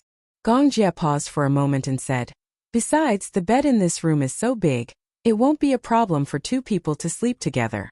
Hua Jin felt strange and couldn't help but ask, Why do you have to sleep with me? Gong Jie heard that and laughed instead of answering. He lowered his head and leaned closer to him. He lowered his voice and looked at him flirtatiously. I find it strange too. Why are you deliberately avoiding me? Hua Jin was stunned. You. Chapter 4263. You. What are you hiding from? The evening breeze gently blew past the window and through the crack in the door, brushing against the back of his neck. On his face, the steam in the bathroom and the hot air he exhaled as he spoke, one fire and one ice. It was like 2 worlds of ice and fire. Hua Jin couldn't help but feel his skin shiver. It was as if countless cold cicadas were seeping out of his pores, giving him goosebumps. He didn't dare to look into his eyes. He had a feeling that his eyes were so deep and contained countless meanings. What are you hiding from? Seeing his reaction, Gongjie felt even more puzzled. He got closer to him, as if deliberately provoking him. He raised his eyebrows and asked, "Have you never seen a man's body?" "What do you mean?" "Otherwise." Gongjie lowered his head to look at himself, then looked at him. "Why are you so sensitive?" Those who don't know would think that you like me." As soon as he said this, Hua Jin pushed him away violently. "You'd better not say such things." Gongjie was surprised by his resistance. In front of him, Hua Jin had been suppressing his anger, not daring to say anything.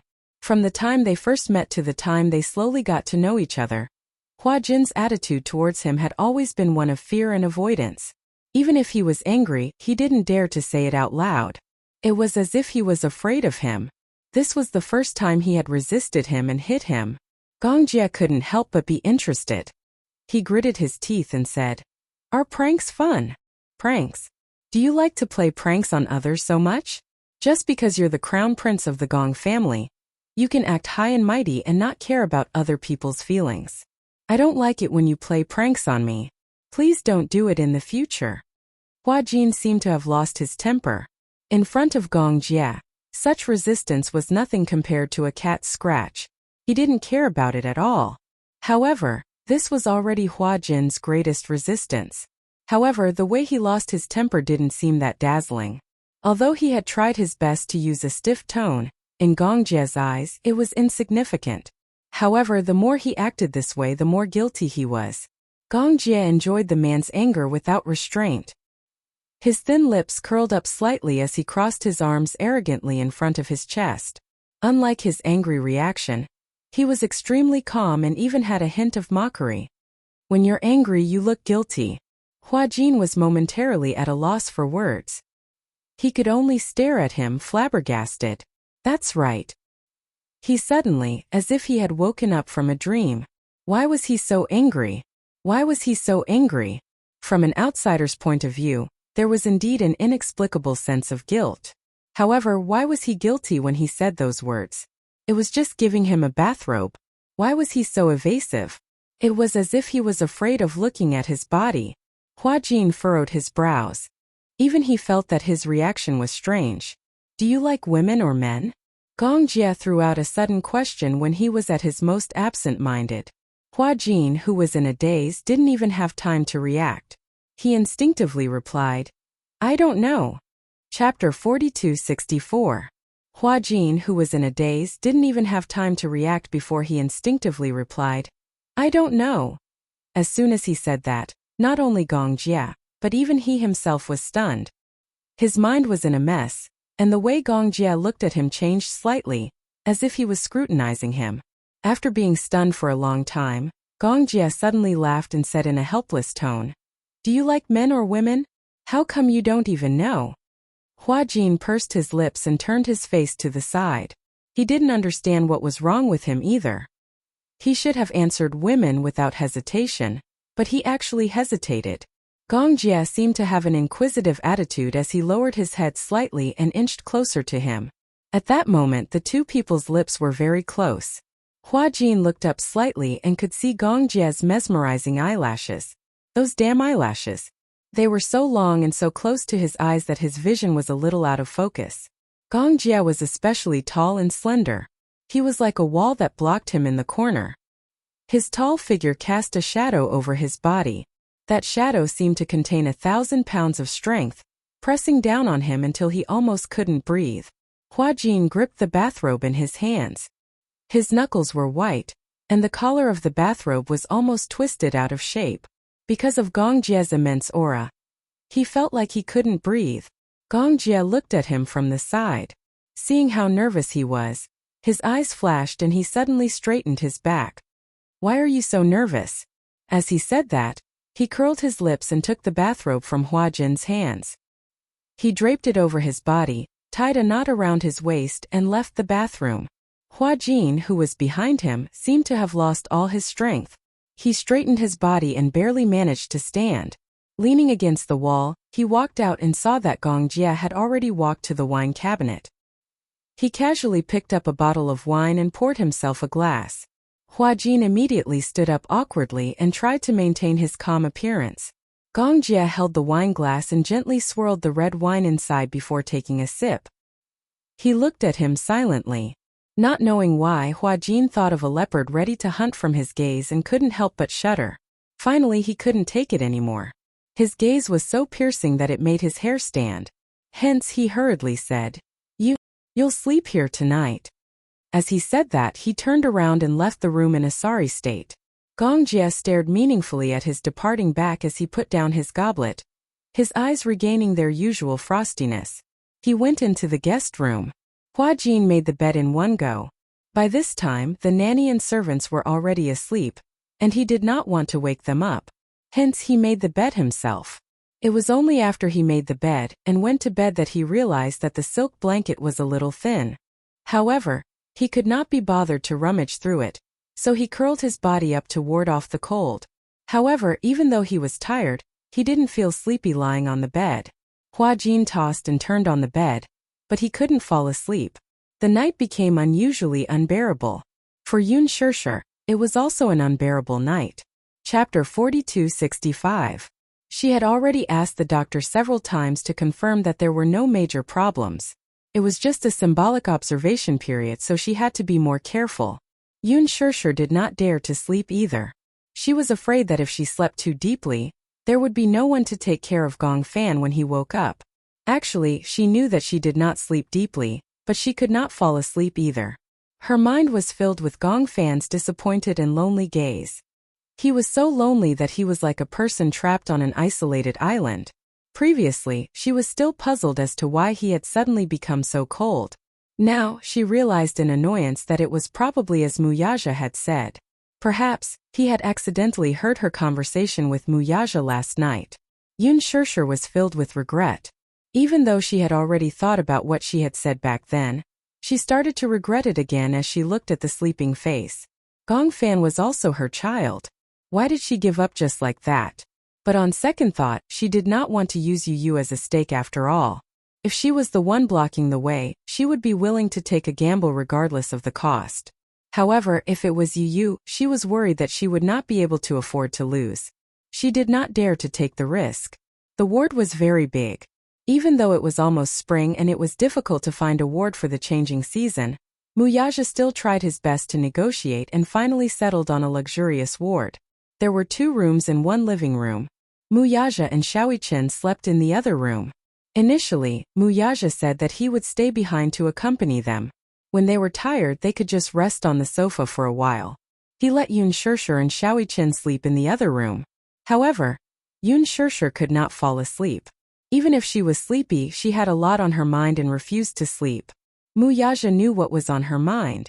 He also knew that she wanted to make use of every inch of time to accompany Gong Fan, so he did not say anything. He reminded her to wake him up if she was tired. He would take care of her and let her sleep. Yun Shirshir agreed verbally, but how could she really bear to sleep by herself? She couldn't sleep well. Yu used to be a thorn in her heart. Ever since he was born, his physique had been poor and his body was weak. She had been trying her best to nourish his body. It had not been easy for his body to recover, but now, his illness had increased. Another worry for Gong Fan. Beside Gong Fan's bed, there was an accompanying bed. When it was folded, it was a chair. When it was unfolded, it was a single bed. She lay on the single bed, but from time to time, she would sit up and look at Gong Fan's face. She looked again and again, and as she looked, she unconsciously began to cry. She felt that she really didn't deserve to be a good mother. Back then, Xiaoichen had once told Yu that he envied Yu for having mommy by his side since he was young. However, Yun Shirshir was upset that she had kept Yu by her side out of selfishness. If he had been able to control his condition when he was young, he might not have ended up like this. Perhaps if Yu had stayed by Muyaja's side at that time, he wouldn't have developed a dual personality because of those dark and bullied memories of his childhood. However, how could there be medicine for regret in this world? No matter how much she regretted it now, it was useless. Yun Shirshir could no longer sleep. She sat by the bed and carefully held Gongfan's right hand. His originally thin arm had become swollen because of the foredrip just now. A gentle pinch would create a dent that would not recover for a long time. His entire arm, including the back of his hand, was unbelievably cold. Chapter 4266. His hand was really cold. It was probably because he had just finished the 2 bottles of foredrip, so the temperature was frighteningly low. She placed the back of his hand on her cheek pitifully, trying to warm his hand with the warmth of her skin. Gongfan's fingers curled up slightly in his faint state. She thought that he had woken up and immediately went over anxiously. However, he still didn't move. His eyes were tightly shut, and there were no signs of him waking up. Yun Shirshir's eyes fell in disappointment. How could she forget that the doctor said that the foredrip had a calming component? Hence he wouldn't wake up for a while. He would probably be unconscious until tomorrow afternoon, and could only rely on the foredrip to maintain his consciousness. Yun Shirshir leaned over and kissed his forehead gently. She choked and said, "Gongfan, do you know? If there's really a conditional exchange in this world, I'm willing to use my life in exchange for you and you use safety. You're very important to me. I really don't want to let go of your hand." She pursed her lips and raised her head, forcing her tears back. She couldn't cry anymore. If it was early in the morning, Muyaja and Xiaoichen would be worried if they saw her red eyes. Yun Shirshir leaned against the back of his hand and quietly stared at his sleeping face. The next day, Hua Jin was woken up by the cold. The morning breeze was the coldest.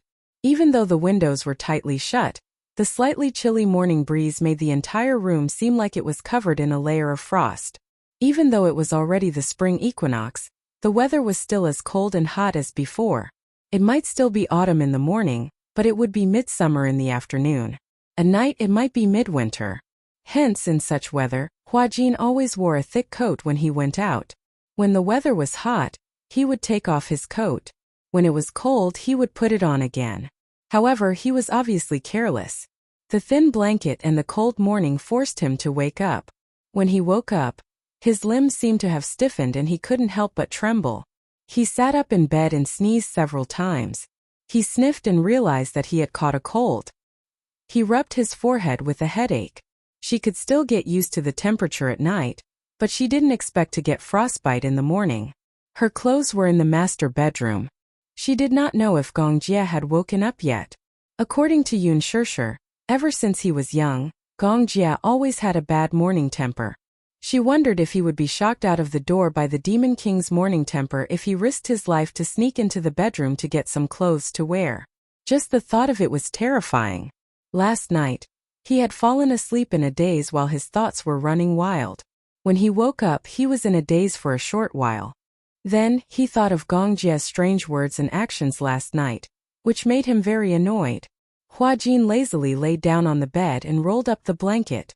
Just like that, he pitifully restrained himself under the blanket. He rubbed his left foot against the back of his foot, trying to use the most primitive method of rubbing to generate heat. Damn it, the blanket was made of silk. She couldn't warm up the blanket and sheets for an entire night.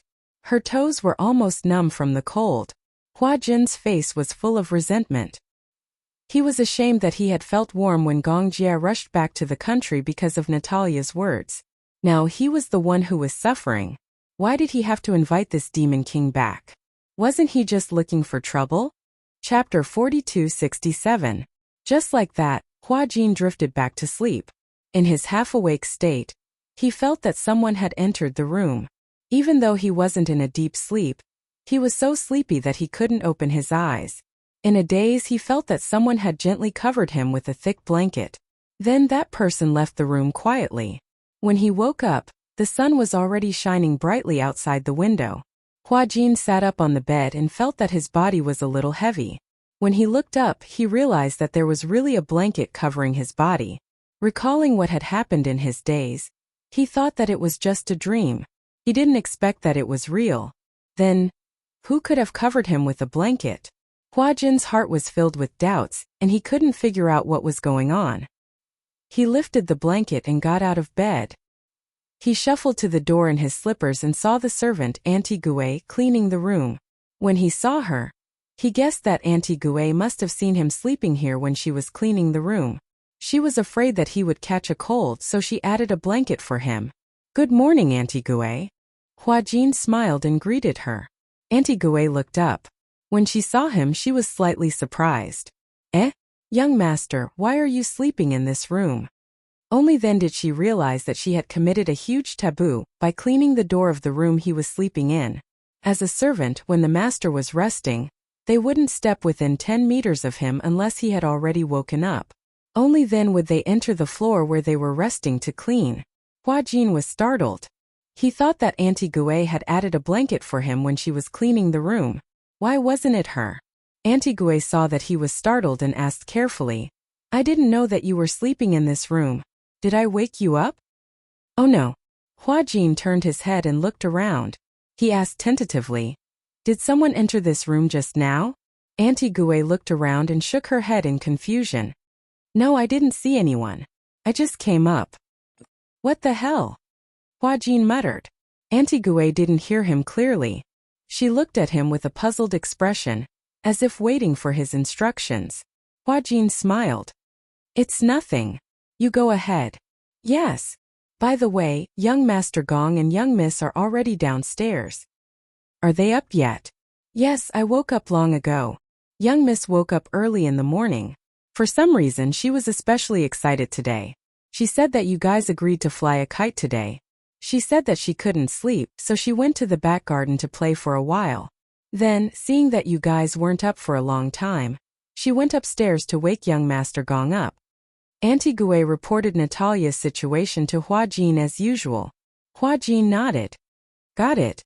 As he spoke, he held onto the escalator and went downstairs. When he arrived downstairs, he saw Natalia choosing a kite. Hua Jin had bought many kites a while ago. Natalia liked many different styles, but she couldn't pick her favorite. Regardless of which style she liked, she didn't like any of them. Hua Jin thought that since kites weren't expensive anyway, he might as well buy all of them. He bought a total of 5 kites, and Gong Jia and Natalia were in the midst of choosing one. "How about we fly this today?" Gong Jia picked up a kite. It had a design of Dubai on it. Chapter 4268. Seeing this, Natalia's eyes widened. She pouted and said, "I want to play this." As she spoke, she raised the Peppa Pig kite high up in the air and even imitated Peppa Pig's squeak. Gong Jia did not know whether to laugh or cry at her imitation of a pig's squeak. "Who did you learn this from?" "Peppa Pig." "Peppa Pig." Gong Jia paused for a moment and asked, "Who is Peppa Pig?" "That's her." Natalia raised the Peppa Pig kite high up in front of her and said with a smile, "That's her." A pig's face that looked like a hairdryer enlarged in front of Gong Jia's eyes. Peppa Pig was a children's cartoon. It was a children's cartoon that had a positive outlook on life and was very childlike. Hua Jin found out that Natalia liked cute cartoon characters, so he found this cartoon. In the beginning, Hua Jin accompanied Natalia to watch the movie. Since she enjoyed watching the movie, he decided to accompany her and watch the movie as well. In the end, as he watched, Hua Jin was also mesmerized. "Who did you learn this squeak from?" Gong Jia paused for a moment and said seriously, "It's not ladylike to imitate a pig's squeak. I learned it from Dad Jin." Natalia betrayed Hua Jin without hesitation. Hua Jin was standing behind the two of them and eavesdropping. When he heard Natalia betraying him, Hua Jin felt embarrassed and cleared his throat. Natalia and Gong Jia turned around. When she saw him, Natalia pursed her lips and smiled. "Why are you up so late, lazy pig?" For some reason, when Hua Jin saw Gong Jia, he was reminded of the awkward scene last night. He felt uneasy and did not know where to put his hands. Gong Jia turned his head around again and scrutinized Peppa Pig's kite carefully. Natalia ran over and threw herself into Hua Jin's arms. She smiled and said, "He asked me who I learned how to squeak from, so I told him the truth. Because you told me that a lady can't lie, right?" Hua Jin bit the bullet and nodded. "You promised me." Natalia looked up at him expectantly. "We'll fly a kite together in the afternoon." "Are you choosing kites?" "Yes." "What are you going to fly?" Gong Jia suddenly said, "How about 2 kites?" "2? Yes, I'll fly one with Natalia and you fly one. When Natalia heard this, she thought that it was a good idea. Okay too, Hua Jin replied. But I don't know how to fly a kite. Learn. Hua Jin did not say anything else. In the end, Natalia picked 2 kites. One was her favorite Peppa Pig and the other was Hua Jin's favorite Dabai. Gong Jie liked the eagle-shaped kite. However, he did not like it so much that he wanted to fly it. He realized that Hua Jin seemed to still be a child at heart. Perhaps it was because of the lack of childhood that he sometimes showed a very childish side to him. When he saw his favorite toys, cartoons or cartoon dolls, he would love them so much that he could not put them down. Chapter 4269. He did not like dolls, so he swept the doll off the bed with a sweep of his hand.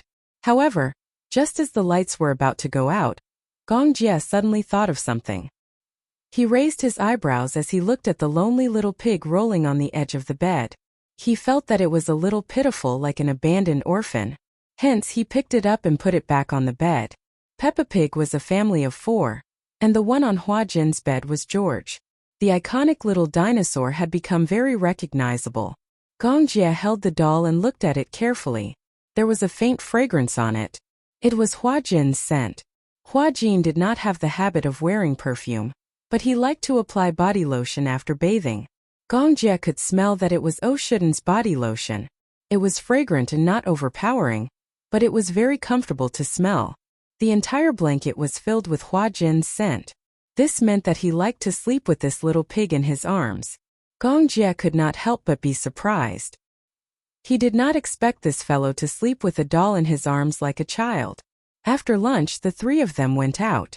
Initially, the nanny wanted to go with them so that she could take care of Natalia. However, Gong Jie said that it was not necessary. He ordered 2 bodyguards to follow them and they set off. In the morning, Hua Jin instructed the butler to go out and buy fabric for the picnic to cover the lawn. He also bought some snacks while he was at it. Natalia had been looking forward to a sunny day, when they could go to the park to set up a barbecue grill. Gong Jie promised to take her there when he was free. On the way, Hua Jin suddenly thought of something and asked, "Since we're going to fly a kite, why don't we ask you and Xiaoi Chen to come along?" Gong Jie's face twitched when he heard this. No need. Huh, why? Didn't he usually dote on his 2 nephews? Since they were going to fly a kite, wouldn't it be more interesting to bring you and Xiaoi Chen along? However, Gong Jie didn't think so. He could only imagine the 2 little fellows snickering at him and whispering to each other. I didn't expect that uncle would still play with such childish things even though he's already an adult. That's right, flying a kite is so childish. As expected of the chief commander of the hurricane group. The commander in charge of kiting. Ha ha ha ha. The thought of those 2 infuriating faces infuriated Gong Jie. There's no need to specially bring those 2 little fellows. There will be another chance next time. He didn't want to be mocked by these 2 brats. Noticing the awkwardness on Gong Jie's face, Hua Jin actually guessed what he was worried about. He probed half-jokingly. Don't tell me that you're too burdened with the image of an idol, so you're worried that the 2 lads will laugh at you if they see you flying a kite and you fail. His words exposed the truth. Gong Jie coldly glared at Hua Jin. The temperature in the car dropped by a few degrees Celsius. The latter immediately shut his mouth and didn't dare to say another word. He was worried that he would upset the big devil and lose his temper on the spot. After thinking about it, he felt that he had to explain himself. Actually, I don't think it's a big deal to fly a kite with the children.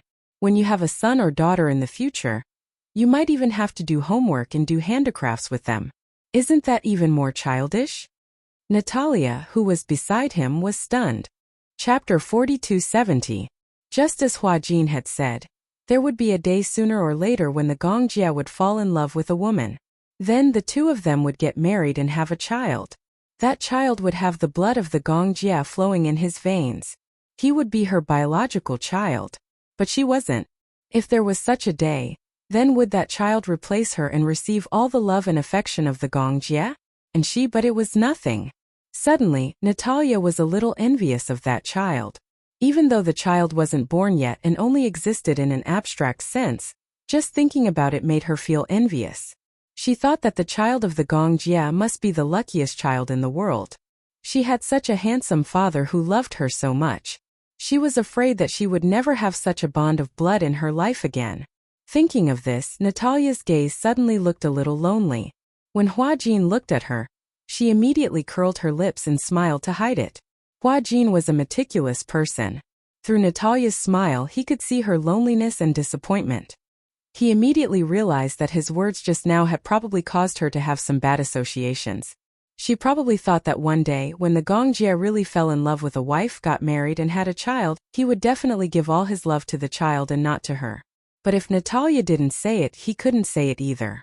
Otherwise, it would be too deliberate. Just as he was feeling conflicted, Natalia looked at Hua Jin curiously and asked, "Will you get married in the future?"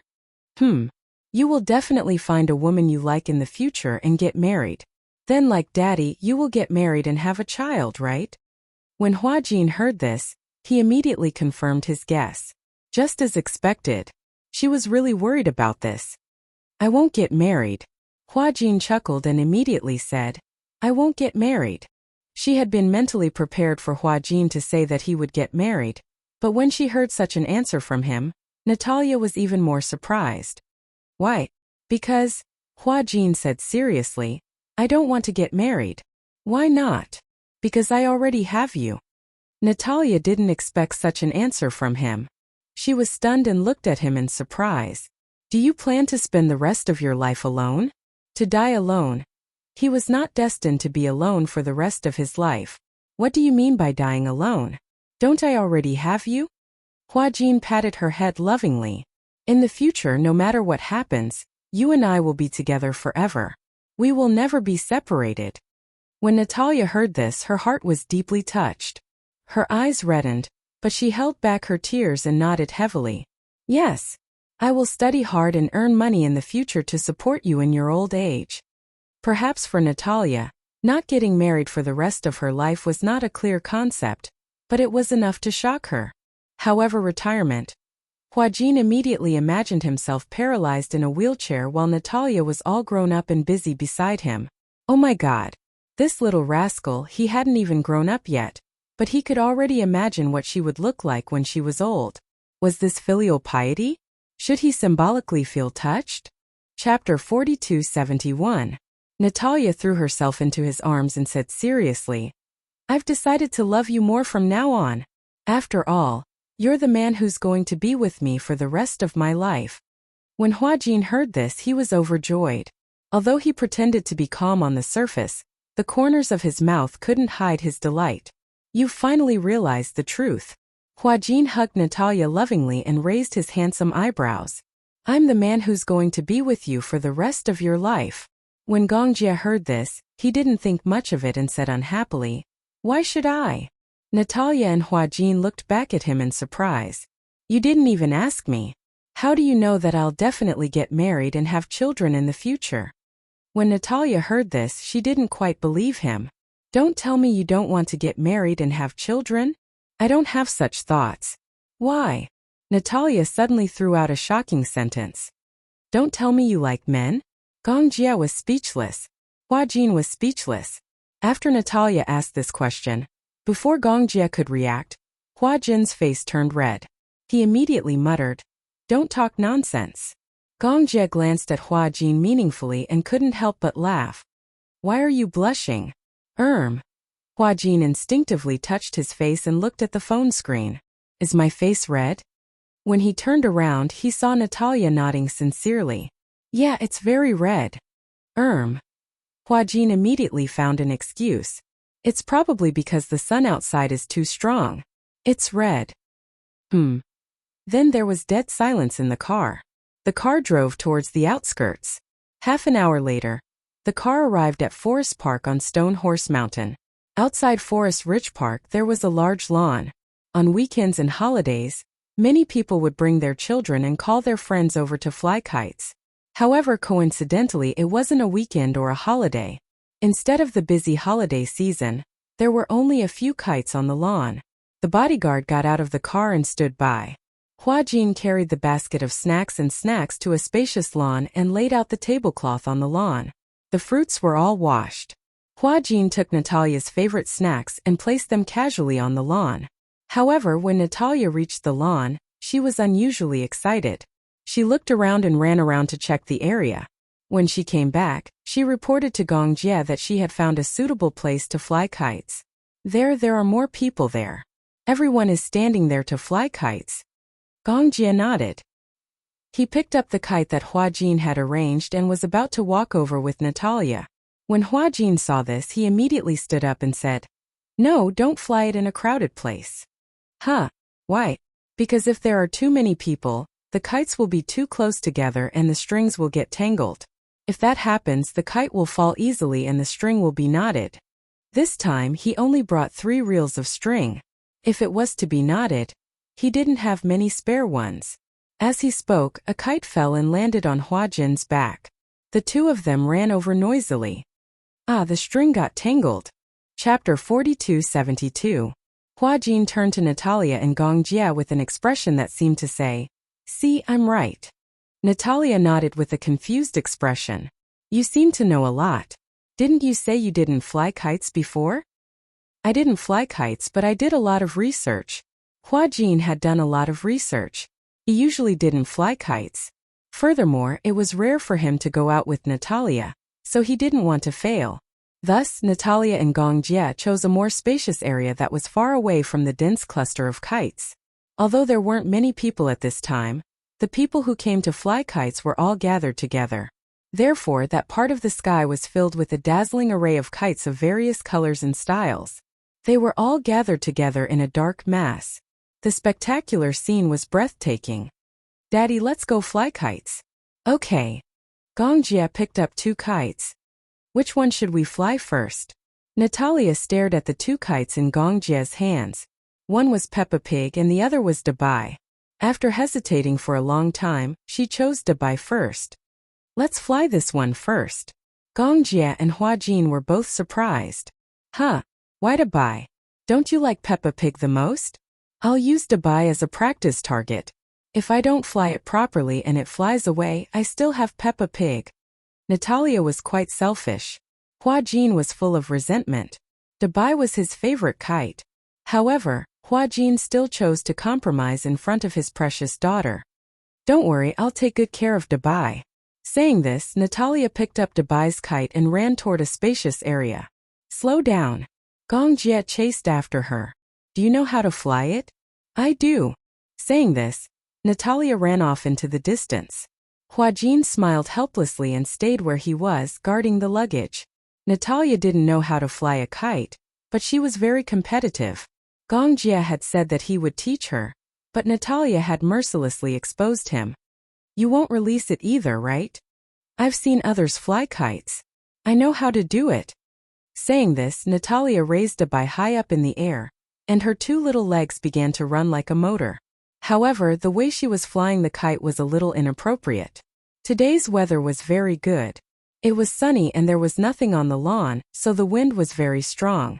Natalia's method was usually used when there was no wind. She ran and created wind to blow the kite up. But now that there was wind, her method was not suitable. When she ran, the kite was about to fly up in the wind.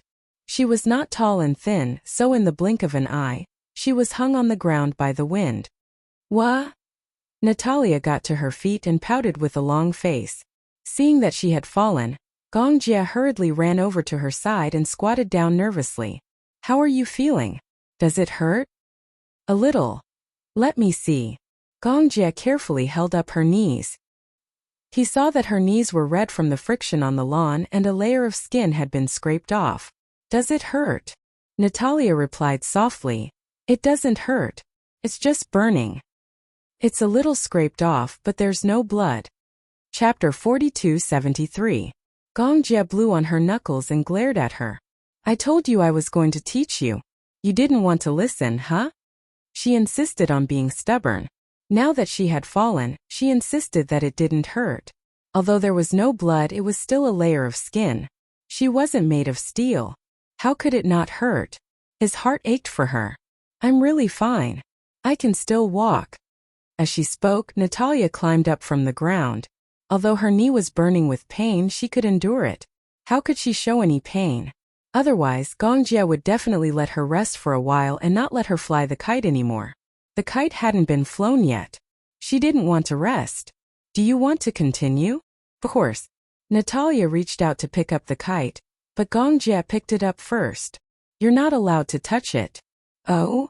Natalia looked at him suspiciously. I'll teach you how to fly the kite first.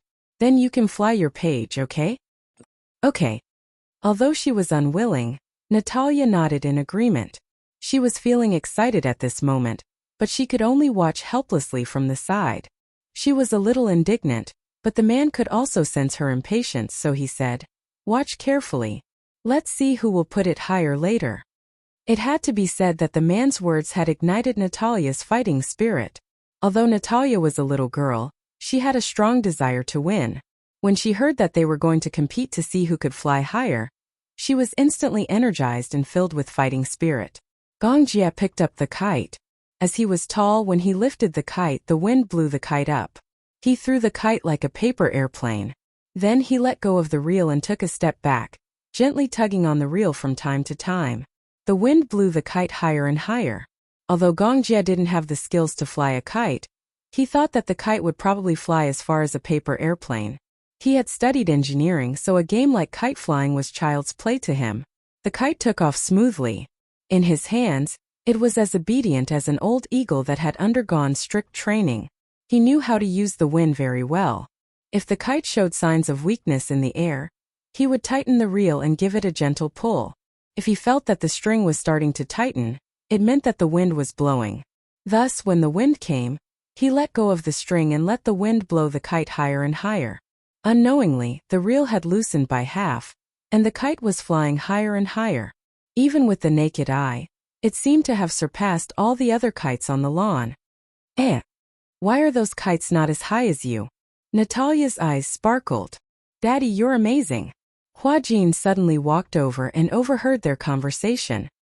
He said disapprovingly, "Their line isn't as long as ours. Their line has already reached the bottom. Look at the height, it's no more than 400 meters. The line I brought can reach up to 800 meters. 800 meters? Well, actually, the kite string is 1,000 meters long, but any higher and the kite string will break easily." Natalia nodded, half understanding. "Oh, I get it. So our kite is over 400 meters now, right? There's a mark on the line." Chapter 4274. Huajin walked over to take a closer look. There was a tick mark on the line, indicating that the kite had already flown up to 500 meters. How much effort had it taken to successfully fly the kite up to 500 meters? He claimed that he had no kite flying experience. Who was he kidding? It's fun. Gongjie suddenly felt that kite flying was quite interesting, especially when he caught a glimpse of Natalia, who was beside him, looking at him with admiration. This made him feel that this activity could not be more interesting. Natalia felt a little guilty. Just now she had been eyeing Gongjie covetously, determined to compete with him. Now seeing him fly so high, she suddenly felt a little discouraged. "I lost," she said angrily. "I definitely can't win against Daddy." When Gongjie heard this, he smiled disapprovingly. "You're giving up just like that?" When she heard that, Natalia immediately retorted stubbornly, "Who said that I'm giving up? I haven't said that I'm giving up yet." Huajin immediately said, "Natalia, let's go fly Peppa Pig. Okay?" "Okay." Natalia clenched her little fists. "I must fly higher than Daddy." "Okay." "You're not allowed to help. I want to fly it myself." "Okay." Huajin smiled as he watched Natalia walk to the makeup table. She grabbed the kite and string from Peppa Pig and studied it for a while. Finally, she returned to Huajin's side dejectedly. How do I tie the kite string? Didn't she say that she would do it herself and that she did not need help?" Huajin gave her a look of disdain. Natalia could not ignore the ridicule in his eyes. She immediately defended herself seriously. "Tying the string. It's just tying the string. It's not considered helping." "Oh right. If you say it's not counted, then it's not counted." Huajin did not know whether to laugh or cry. He squatted down and placed the kite on the ground. He threaded the string back and forth with both hands and quickly tied the string. Gongjie watched the entire process and suddenly smiled. "I couldn't tell that you're quite clever with your hands. I was the one who tied your kite. You're really amazing." he said casually. It was unknown if he was sincerely praising her. Hua Jin felt uncomfortable listening to it. He fixed the string and handed the kite to Natalia. He patted her head gently. Go. Yes. Natalia lifted the kite and flew it in the same way her brother had done earlier. Alas, she was short, which was quite a disadvantage. No matter how she tiptoed, there was still a height difference between her and her brother. She turned to Hua Jin and said, Stand a little to the side. Don't block my wind. Hua Jin had a face full of question marks. How could he block her attack with his body? However, he still obediently retreated to the side. Natalia threw the kite, but it crashed into the grass like a plane. Duong. Natalia's face darkened immediately. She looked resentfully at the kite in Gong Jie's hand that was flying higher and higher. She complained, We're different. Ha ha ha ha. Hua Jin could not hold it in anymore. He was not afraid of offending Natalia and laughed mercilessly. Natalia, you're too cute. You didn't throw the kite on the ground. You threw it into the wind. Natalia's face continued to darken. Stop laughing. Hua Jin tried his best to hold it in. His face was red from holding it in. Let me help you, okay? Chapter 4275. Alright, you play by yourself. Hua Jin saw that Natalia insisted on playing by herself, so he walked to the side and sat on the ground. He watched as Natalia ran around with the kite in her hand. The kite in Gong Jie's hand was already very high, and it was getting higher and higher. Coupled with the cute design of the kite and the exquisite workmanship, it attracted the attention of the other kite flyers on the lawn. Dad, look! That kite is so high. Brother, I want to fly it that high too. No, we have reached the end of the rope. This is the highest we can fly. Then how can he fly his kite so high? That means he bought the rope for a long time. That Dubai is so cute. Why is our kite so ugly? If there was no comparison, there would be no harm.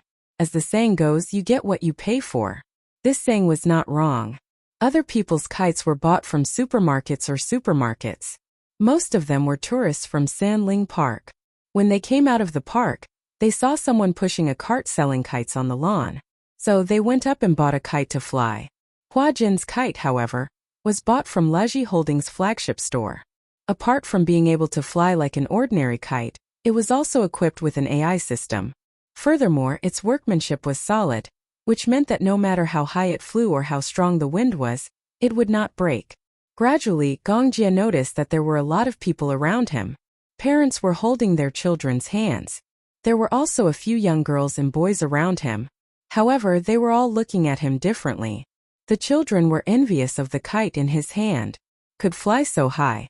Then they looked at the kite that he had picked up with a broken string. The young girls, on the other hand, were looking at Gong Jie with mesmerized eyes. They did not move an inch away from him. Blue sky, white clouds, green grass, and this handsome man. Gong Jie's appearance had, without a doubt, attracted a lot of attention. Quick look. The guy flying the kite is so handsome. This is the first time I've seen such a handsome man in real life. Is he an internet celebrity? Or a celebrity? He's so tall. Could he be a model? His features are so sharp. He doesn't look like a celebrity. It's a pity that he's not a celebrity. Hua Jin saw that more and more people were gathering around. He immediately picked up the mask and put it on, for fear that others would recognize him as Hua Jin. Although he had already retired, his fan base was still very popular. Therefore, he had to be careful every time he went out. Hua Jin's popularity in the country was very high. He had acted in several phenomenal TV series, especially with Lethal Beauty. His popularity had reached a new level. In daily life, many people knew him. Actually, he didn't have many fans, but people had a herd mentality. As long as it was a celebrity, whether they knew him or not, they would surround him and ask for a photo. Fortunately, Gong Jie attracted most of the attention, so not many people noticed him. Hua Jin wore a mask and hid on the other side. After a while, the crowd grew larger and larger. Gong Jie came back to his senses and realized that he had been surrounded by a group of starry-eyed women. Handsome. Where did you buy your kite? Chapter 4276. How did you manage to fly your kite so high? I can't fly my kite high enough, and it always falls down for no reason. Cutie cutie, can you teach me how to fly a kite? A group of women surrounded Gong Jie and chattered away. Some even tried to seduce him, and some even took out their phones to open WeChat's QR code, wanting to add Gong Jie as a friend. In front of such a handsome man, many of the women couldn't care less about their modesty. They blushed and mustered up their courage to strike up a conversation. Gong Jie was confused. He had been too focused on flying the kite earlier and hadn't paid attention to the women around him. He didn't know when, but he had been drowned by the sea of people. Natalia finally managed to fly the kite, and from the corner of her eye, she saw that there was a crowd of people dozens of meters away from Gong Jie. Gong Jie held the kite string in his hand, but he couldn't break through the crowd. She saw that the women were all rubbing their hands, eager to strike up a conversation with Gong Jie. Although she was still young, she knew that her daddy was being targeted by other women.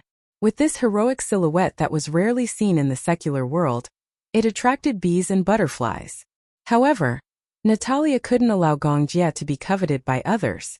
She pursed her lips, thought for a moment, and walked toward Gong Jie with the kite in her hand. First, she was blocked out of the crowd. Natalia held the kite up high and pouted. "Daddy! Daddy!" She carefully tried to break through the crowd. "Excuse me, why are you all squeezing here? Daddy, daddy." Hearing Natalia call for daddy, the people around her noticed the little girl and were surprised. Oh my God, this little girl was so cute. Some sharp-eyed people even noticed Natalia's purple eyes and were shocked. Why are this girl's eyes purple? Could it be that she's wearing contact lenses? That's right, how can there be purple eyes in this world? Whose child is this? Her parents are too much. She's so young, but they put purple contact lenses on her. That's too much. What if her eyes get damaged? She seems to be calling someone daddy. Who is it? Whose child is that? Come and claim it.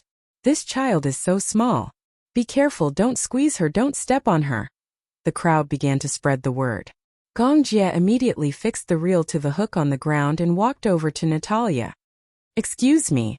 As he walked over, the crowd automatically parted to make a path for him. When Natalia saw him, she threw herself into his arms and sobbed in a voice that she had never used before.